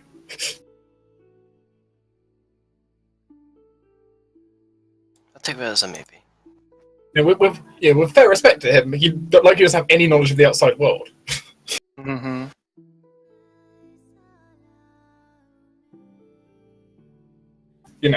The roots of this place only reach so far before they hit the impenetrable earth of the Underdark. Mm-hmm. So, might as well get straight to the point. You wouldn't happen to know where our friend is, would you? After he was pushed down the cliff by Golem. Half elf, blonde hair, I snarky attitude. The Defiler has been dealt with. Defiler. What did he do? I'm fairly certain he did nothing because he was with us the entire time. Well, Until until you took your eyes off that boy and something happened. Yes, but the golem would have only attacked him if he believed he was a threat, correct? You That would make sense. He attempted to compel the Guardian of the Forest against its will. It rejected him. He does not understand the call of the forest. Uh-huh. Well then, Maybe I should have. would you Oops. help us to understand? You defilers seek to ruin this place. You shall not proceed further. We do not seek to destroy. Very No. up to date for If you someone have who's been 11 watching years us, old. if you have been watching us, which I'm sure you have, you've noticed we haven't yet. I have heard an admittance of guilt already from your friend. What did he say? perhaps we might be able to explain better than he can.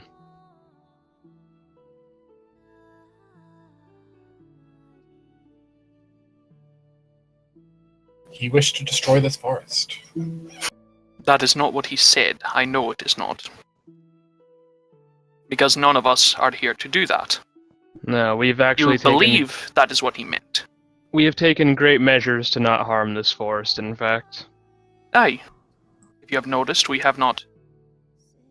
We have done nothing to harm any plants nor animals. The only things we have harmed were the undead generated by the area itself.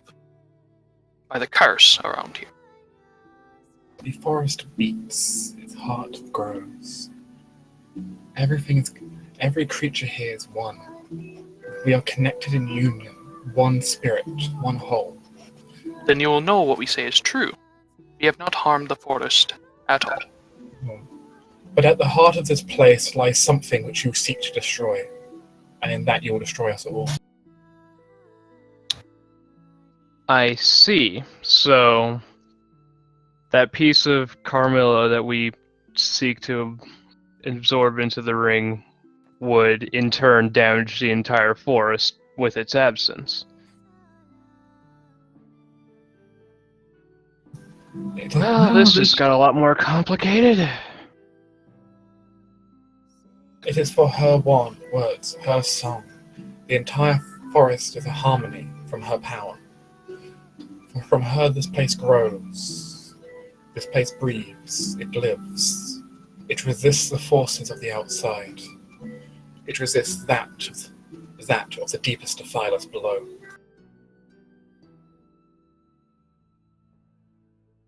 Like you're referring to the drow. Mm-hmm. I see. But unfortunately, in order to stop the rest of that spirit, this particular piece of the spirit seems very benevolent, and if I had any other choice, I would just simply leave without interrupting anything here after everything we've seen. However, in order to stop all of the evil still perpetuated by the rest of the fragments of her soul, we must collect this one. However, that being said, there must surely be something we can do to keep this place from falling apart. I mean, it's essentially what amounts to a spirit is keeping this place alive, correct? He nods as he sips his tea, with a still confused look on his face, trying to figure out what it is. So, I mean, we've seen this happen before. We just need to find a spirit willing enough to take over this place, keep it alive. You'll see one that's powerful enough to match Carmilla, though. Wait, Which would be... Well, This we know a place specific, is- very strong spirit, which is currently very, very free. Well, last we're aware of. you need a spirit to uphold this place. As it stands right now, her spirit is the heart and core of this place. Without it, everything will begin to fall apart. Well, A question though. Was there not a branch of the Tree of Life? Is that not what this all grew? Bigby, you cut out. Was there not a branch of the Tree of Life here? Is that not what this place grew from?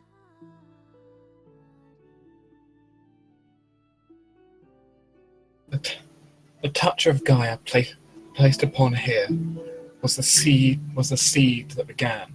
But for the seed to grow, it needed the nurture of the sun itself. The sun for she- itself. For she was our sunlight, our guidance, that which allowed all to grow from that little seedling. Aye, okay. She is the light of this area. So it is. Well then. You need something to replace the light. Well, Aran, if I may. From everything that we've seen and gathered, with all of the information that we have reason to believe that judging from your appearance, you would be this spirit's child.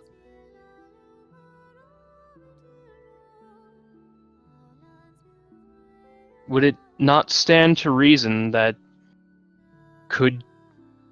if she is powerful enough to do this, could you not become powerful enough to sustain this place? He shakes his head side to side. I am no different than the forest around me. This entire place is one. I am part of this place as much as anything else. She is not my mother. The tree itself, Gaia, is my mother. So you say, yet you take on the form of, well, the vessel of the king of the sun. Vessel of the spirit of the sun. We've seen at least one that looks much like you. You He could rules a king. Lord. We've seen one that looks much like you. He rules a kingdom up above, in the desert far above. He is host to the spirit of the sun, a god, as it were. Gods, sons, and spirits. I'm starting to have a rather insane idea.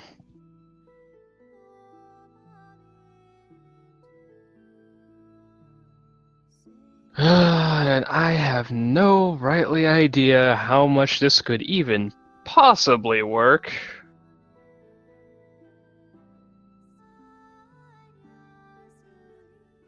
Sarah, Thorok, Hmm. perhaps there is 2 other children we should invite to tea.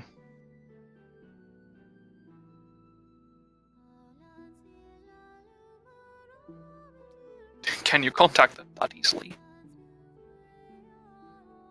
Torin will kind of pull out his necklace from Soren Taru and look at it and say, they are more or less the suns, are they not? And this place needs a source of light. They are caring people who do genuinely wish to see many forms of life go on, and considering this entire place seems to be contained within its own demi-plane of existence, certainly not large enough to really warrant the eyes of many greater entities to, look upon it. Being that I do not believe any god's presence is here. Perhaps they might have a solution. Well, go ahead and try.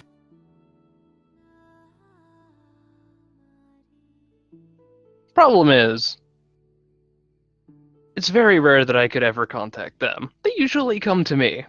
And I'm more just speaking aloud, hoping that they kick me in the face or something. And roll me a religion check.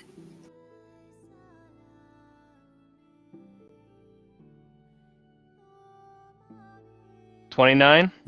You realize there's another potential issue. Hmm.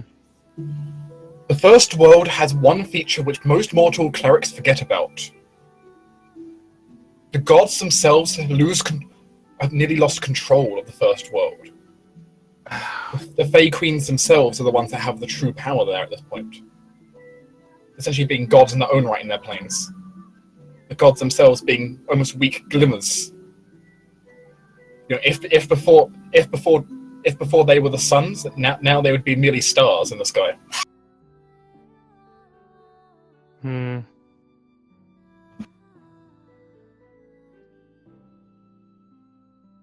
So what we would need would be an extremely powerful Fae and benevolent Fae presence. Or it would have to be something directly in here. It couldn't be something tapping from the outside is the issue.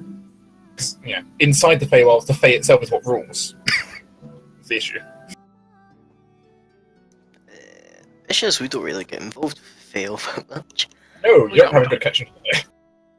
Lyle would have had a much better connection here. Mm-hmm. Lyle actually would have an incredible connection in here. But Unfortunately, he's kind of dead. I swear to God, if killing him off months ago is going to kill me now, I am going to scream. I will laugh so very, very hard. I mean, with Lyle here, this would have made. I would tell you, with Lyle here, there would have been an option that is 10, it's like 100 times easier. God damn it, Lyle. When the campaign was first made, there was things set in motion for every of the default characters. That all got shit thrown out the window, it turns out, because Lyle died, so everything got thrown on its head. You know, one point is we don't need to immediately find a solution to this right now. Now that we have the knowledge of this problem existing, we've almost dealt with the entire problem. The one problem, of course, is you cannot continue with trying to destroy Carmilla until this is dealt with. Yeah, but it's kind of yeah. But we can't always expect an easy resolution to everything. But we can immediately solve it in that time.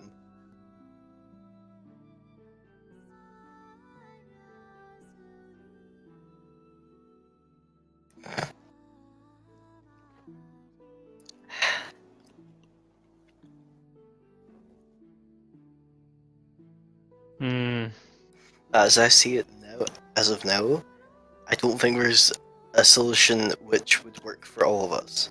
I mean, because the easiest solution is basically you fight Iran. I don't really want to fight something that's above 0-16. You fight Iran and you take this place by force. Is basically one option. Not happening. Or some another way, find your way to the heart and basically just take down Carmilla behind Iran's back. Those are options to try. Yeah, but none of those are good options. In both senses of the word. Morality and, like... Yeah, there is a big moral thing of, you're going to, if Iran's correct, you're going to kill this entire forest. I know it's a huge long shot, and I don't think it's exactly feasible. But part of the issue is that this is just a splinter of the Fey realm that needs Camilla's power to stay alive. Would there be any way to sort of marginally, if anything, reconnect it to the rest of the Fey? I know it would be hugely way out there, but, and then it could draw on the same power as the rest of the Fey realm.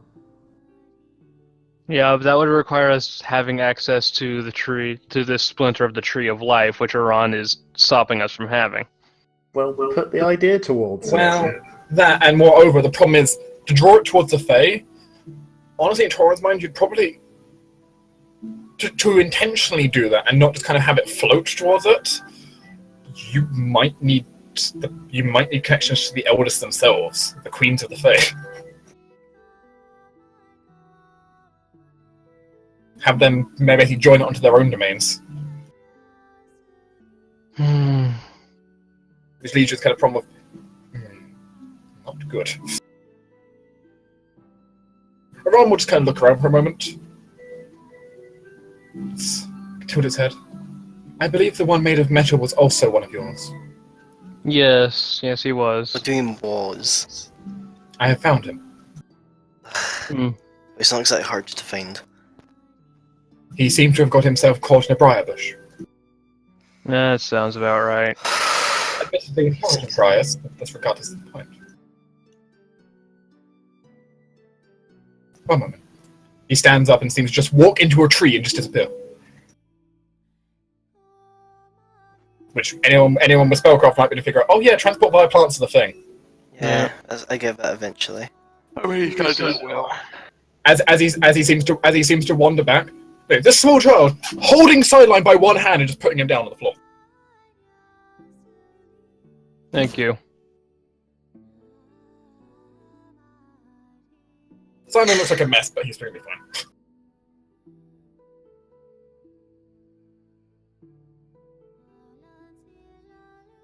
Aran, would you mind giving us back our other companion as well? Would you be amiable for us just leaving this place?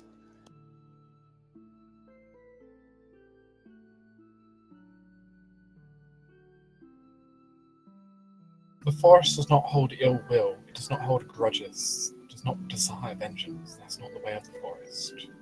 If you wish to leave, I will allow it. Your friend can be freed with it. Well, that's good.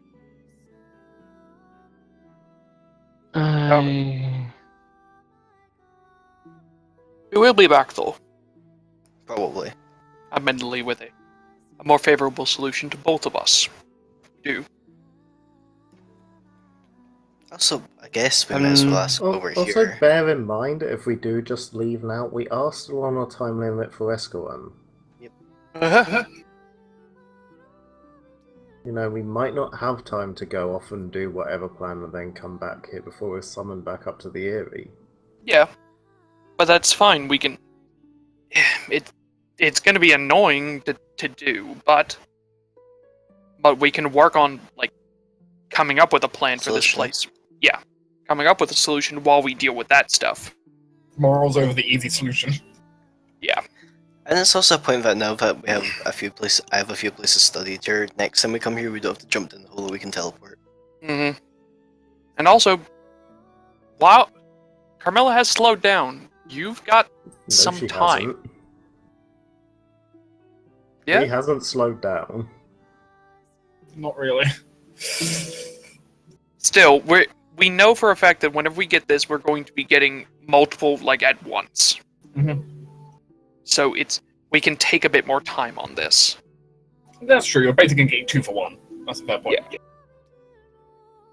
Yeah, I'm just concerned in a case of, we could spend another week heading back towards Dalvarse just to be summoned up to the area and have to spend another 2 months dealing with whatever's up there and coming back down here again. Yeah, that's what I'm saying.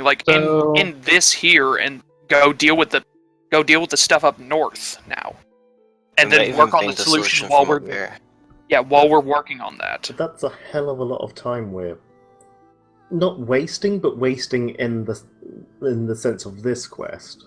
I mean, what would you have us do right now? And basically Jortes is worried about dying to Because it will just get to a point where I straight up die, no choice.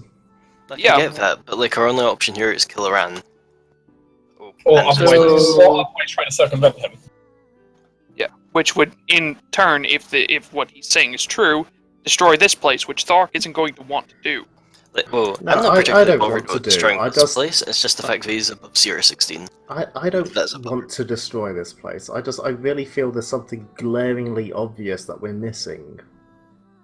So Thorn will there ain't look no- at Iran and ask, I feel I may have a couple of solutions that might take a bit of time and possibly would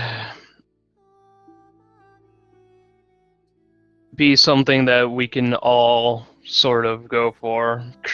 Something to either find a replacement for the spirit sustaining this place, or perhaps find a solution to bring this place back closer to the first world so that it may be sustained by the plane itself.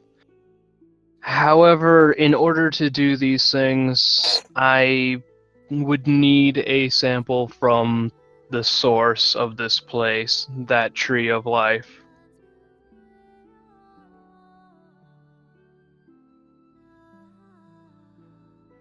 And I am not going to lie, when I discovered that a piece of the tree of life was here, I very much wanted perhaps a drop or two of its sap for, well, there is a person in need of resurrection in our lives, someone who we owe a great debt and we feel would be a good benefit to the world, as well as there is something I feel I could accomplish with it in order to improve the lives of people as a whole above.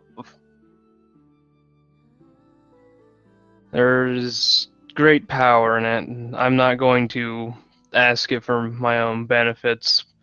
However, I do still need a piece of that tree of life in order to even attempt my plans, because we do need a way to come back to this source, and we do need to be able to find something that could sustain this tree of life. So anything that might be able to empower this sample, something that might be able to keep it alive, will at least let us know we are on the right track. And we are people of means, and we do have great and powerful allies. And there is certainly a pair of powerful spirits that I do definitely want to contact with this because, again, they may have a solution that we as mortals cannot see.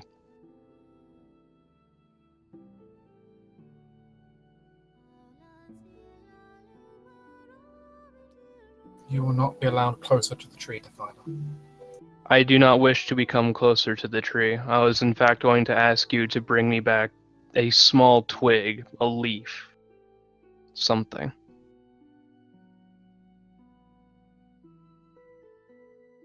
Gaia does not wish to leave this sanctuary.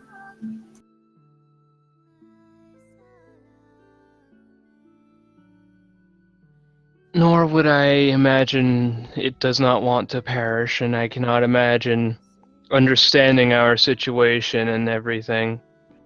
I wouldn't imagine that you would wish to have this spirit perpetuating its horrors upon our world.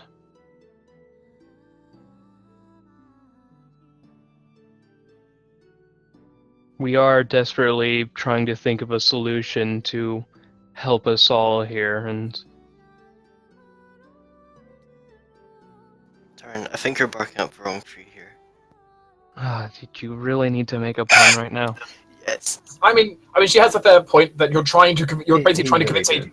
you're trying to convince necessarily a druid that the best sense for civilization, which Yeah, basically, unless we can come up with a plan to save this area, he's not going to let you do anything with the tree or any part of the tree. If we can save this place and release the spirit and everything's all yay and sunshine and smiles, then he might be willing to listen to an idea.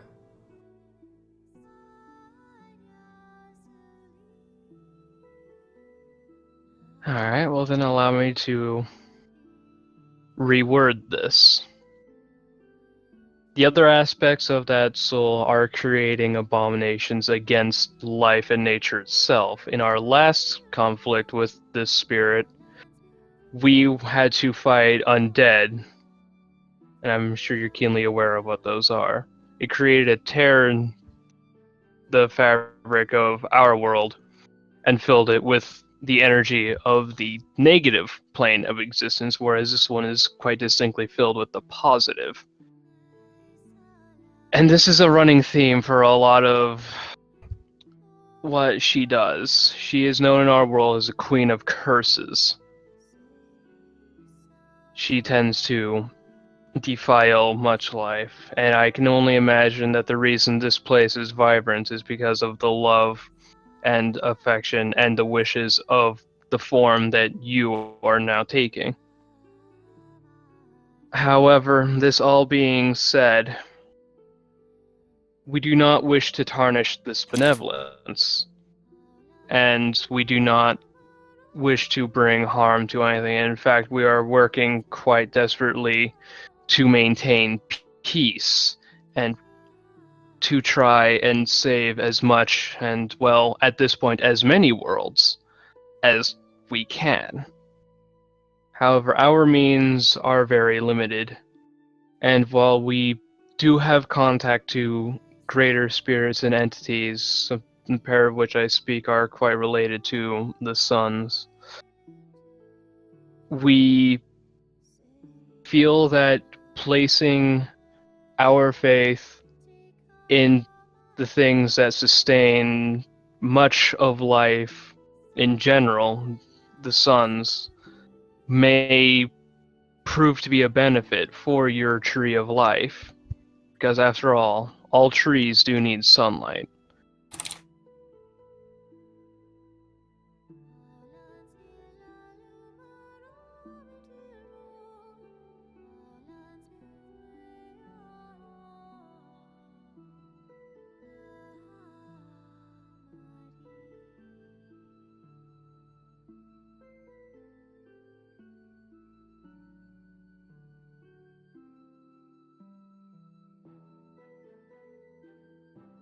Gaia fills your wounds for that which has defiled your own lands. Yet this grove has become sacred. It is Gaia's home, an extension of all.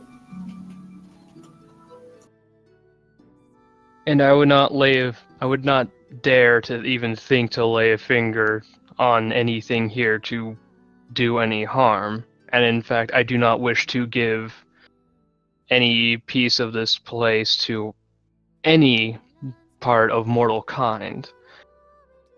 What I want to do is present a piece to the sun and present the problem and the solutions that we think might work, and seek guidance or perhaps aid in finding one of the solutions that we need. This is not a problem that I feel any of us are capable of solving on our own. We do not have strong ties to the Fae. We ourselves do not have any power of creation. None of us have any direct contact with any other great spirits.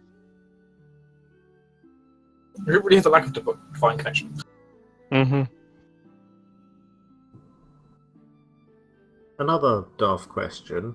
Seeing as this place is all weird and fey-ish, and we have seen other spirits here, could they summon a willing spirit here? Or semi-willing spirit? At least to, not necessarily to do anything, but perhaps speak. What do you mean? Just thinking, you said there was an easier solution if Lyle was here. Can we get Lyle's spirit here? I don't think it's... Also, given the desecration of Lyle's tomb, probably not. God damn it, Lyle! I thought we had fixed that. It still got desecrated, though, which doesn't help. Mhm. Then again, his spirit's just already gone on, so... It's likely already in the afterlife, that's true. Yeah. Maybe we can just kidnap a bunch of verdant sorcerers and plug them into the plane. I don't think that would help.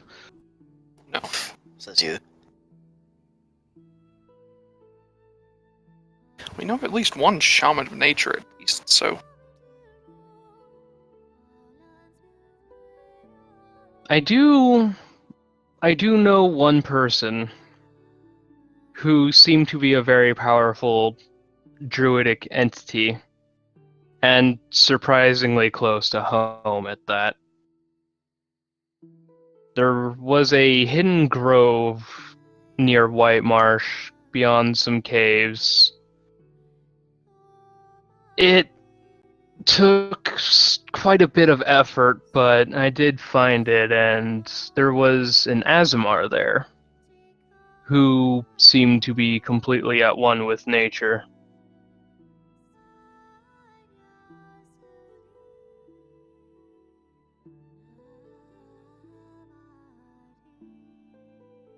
Perhaps they might have a solution. Considering they were a winged Azamar, they have to be of some amount of power. Hey, maybe. I think it's time you take your leave. I can agree with that, at least. I would like to request staying here at least until next session, just in case we can come up with something in the meantime. Because, we've only been discussing this for like half an hour. Mm-hmm. Plus it gives us more time to talk with Alan if need be. And he can ask us any questions he might have. Can I make him clothes which are better than the ones that he has? I don't think he wants new clothes. That, and he's kind of, just an entity of this world. I'm pretty sure if he wanted different clothes, they would just sort of be willed into existence. Too bad he's getting socks. Don't think socks are a good gift, Druid. Side note, I love one of the spells in the Druid list, it's absolutely awesome. Mm-hmm. Death Clutch, you grab someone's heart out their chest. Yeah, that one. Also the fact they can summon a giant purple worm. Not a normal purple worm, a giant purple worm. Yep. I'm sorry, this is just awesome, I have to just say. Mhm. And the kind of scary thing you might have to go up against if you're fighting around. Yeah, I would like to request staying here at least until next session. If we can't come up with anything, but in the meantime, I'm fine with just hand waving, saying yeah, we go back up. But if Alright. nothing else, The only- it gives Sideline a chance to see if he has any ideas. Mhm. The only solutions I think I have available to my character require either a very small fraction of this tree of life, like just a small twig would do, honestly. Just something to kind of give Sora and Taru something to look at, or find a powerful enough druidic entity or fancy and be able to present to them this small piece and be able to say, we found a piece of this and it needs help.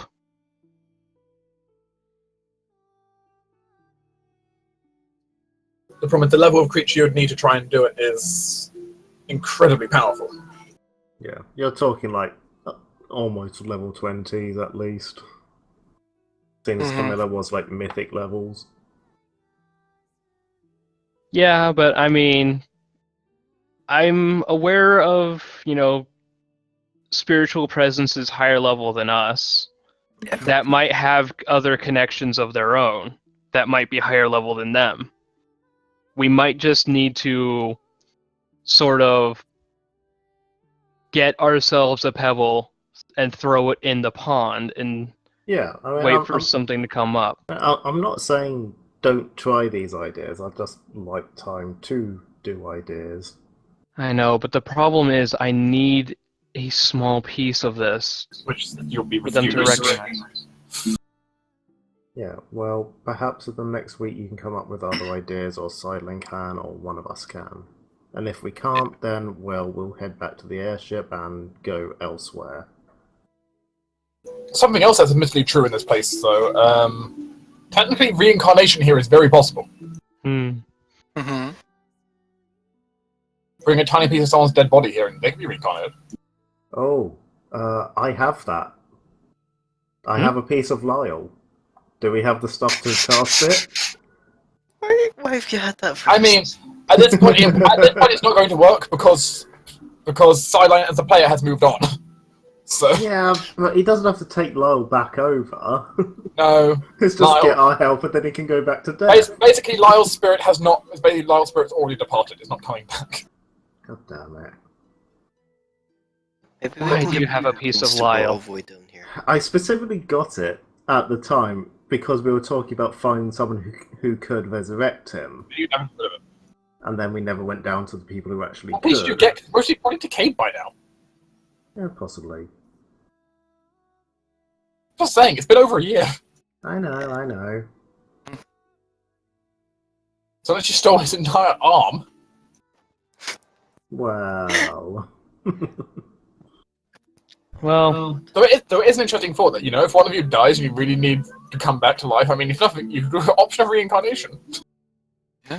well, I have one last possible attempt at trying to convince the kid to give me a small piece of this. Torn. Just make it quick. Torn will kind of slowly approach Iran and take off his necklace and say, allow me to present a very small fraction of this benevolent power of which I speak, and anoint his, anoint the necklace in a vial of holy water and present it to him.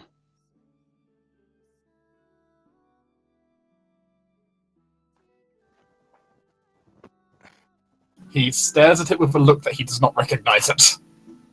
Hmm.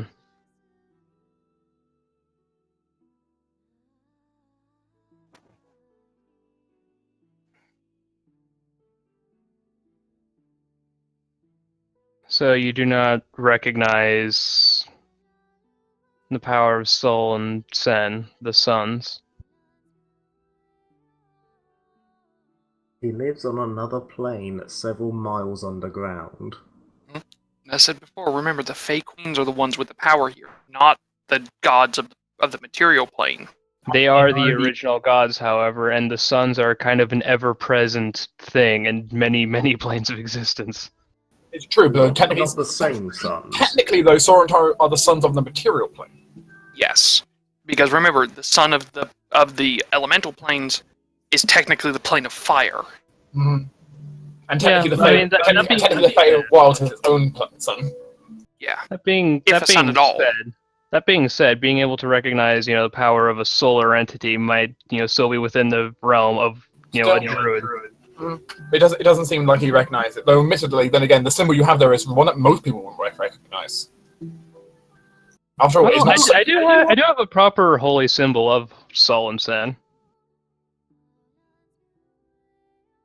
If Solon Sen's true symbol, he'll certainly seem to have a reaction to at least recognizing it.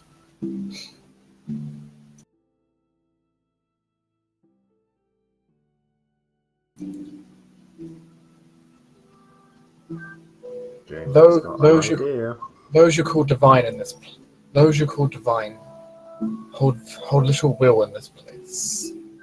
This is the land of nature, not of gods or mortal meddling. No. However, that being said, they still hold a very strong presence in our world and may be able to point us in the correct direction to be able to bring, a proper power here. They themselves may not be able to directly help, but they are still powerful and they still have a great many friends and allies.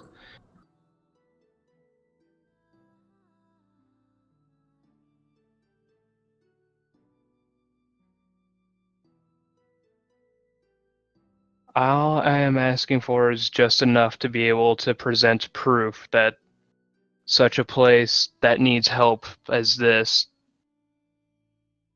does in fact exist, because just explaining to a druid of our world that something like this even exists, I don't believe I have the power to convince anyone of that. I'm sorry, but Guy has decided they do not wish to leave this place, even a piece of them.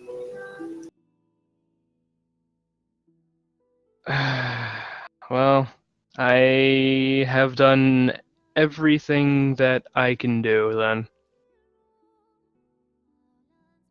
And I know Bigby certainly knows, which is an unfortunate issue, which is you couldn't just take a branch either, because if a branch finds you unworthy, it just teleports away. Yeah. Admittedly, it takes like a D4 days if you associate with like non-evil creatures or non-good creatures, but It's still a problem. yeah. It's also the thing of, if you destroy this place, you couldn't just take a branch, because the branch would just vanish. Mm-hmm.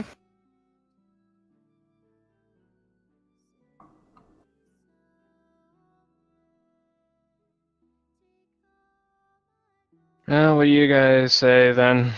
Shall we just leave? No, your suggestion of, and now let's settle in on this giant plan. Yeah. It's probably a good idea. Yeah, we can cut it off here, and you know what he's like for pulling shit out of his ass that we don't. Yeah, but think of. he pulls mechanical shit out of his ass. He pulls arcane things out of his ass. Yes, This and is he might pull beyond the something realm. out that will work. he might have something clever that he can do, though. Or at least he might come up with some idea you haven't considered, or Mira might come up with some idea you haven't considered. Yeah, we can cut off the time right here, and just have a nebulous time to where if Sideline comes up with something in the time before next session, we'll say he said it, and then basically part of it sounds like, though, is basically you guys will at least camp overnight here, staying in the grove. yeah, we'll go back and stay in either the grove or near the.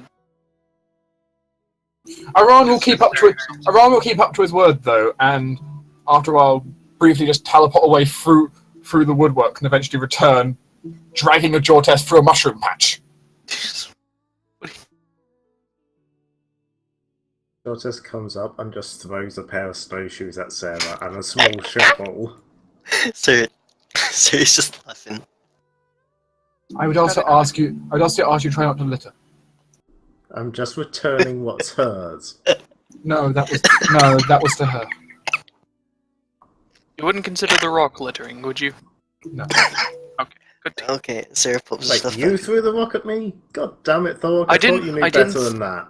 I didn't throw the rock. I lowered it down on a rope. I didn't know that it would drop off and disappear from the end of it. Damn thing was following me around. Rock? Whatever you dropped through appeared directly above me, wherever I Oh. was. Oh, okay. Interesting. I don't know. Okay. The Such thing is the is, mischief of the Fae. there are not. Oh dear. Hey, Aran. He looks over.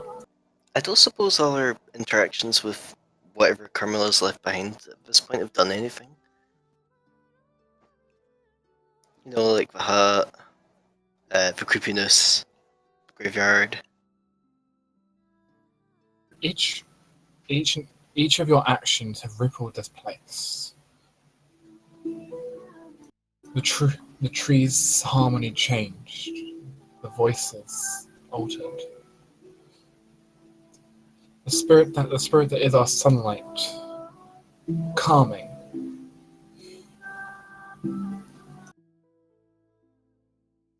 She has found peace with this place.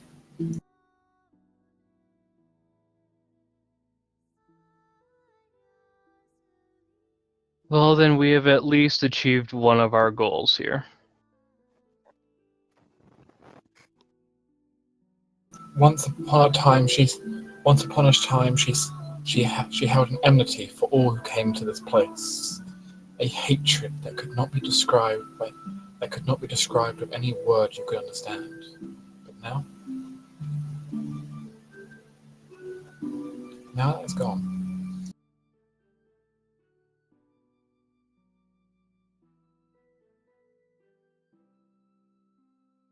The waters run pure, with guides that flow now.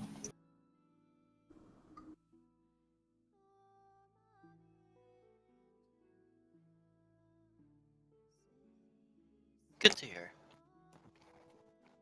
Well, Right. then, I hope that is at least proof enough of our good intentions. Good intentions do not make up for the destruction of an entire sanctuary. And that's why we're not doing that. Correct. As you can see. Which is the reason why we do not intend to do such, and would, in fact, rather leave and try to come up with more solutions than just bullhead this place. I'd be quite a sad excuse for my order if I destroyed something that was clearly beneficial created by magic. That, and I do not feel I could suffer being such a giant hypocrite in my own quest, and at the same time having destroyed such a place as this. What's another giant tree?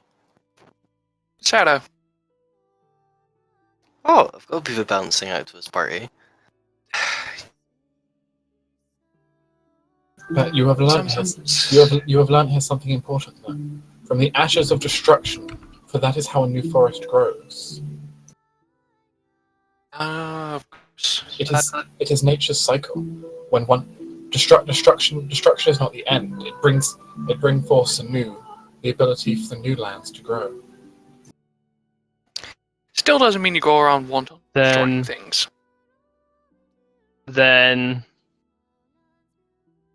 the cycle of destruction and creation And could by your own logic, destruction of this place would bring about Hold- even hold more on. creation. could Gaia not invest itself in its seeds to send them to the first world? Yes, it would collapse this place, but it would perpetuate itself.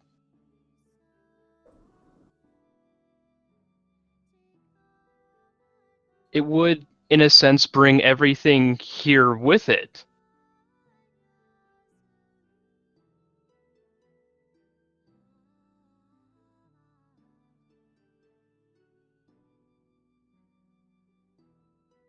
Gaia has expressed no interest in spreading from this place. For sharing that is beyond with the greater world. No. It is- Not our world. The world that this one originates from. The first world. The world of the Fae. The world of the natural. Even Gaia does not originate from simply the first world. Gaia comes from far beyond it, from that which all life springs. The positive energy plane. It is not something mortal hands should tamper with or get a hold of. Its spread here was an accident, but one that turned out to be beneficial. Gaia cannot foresee if that will happen again.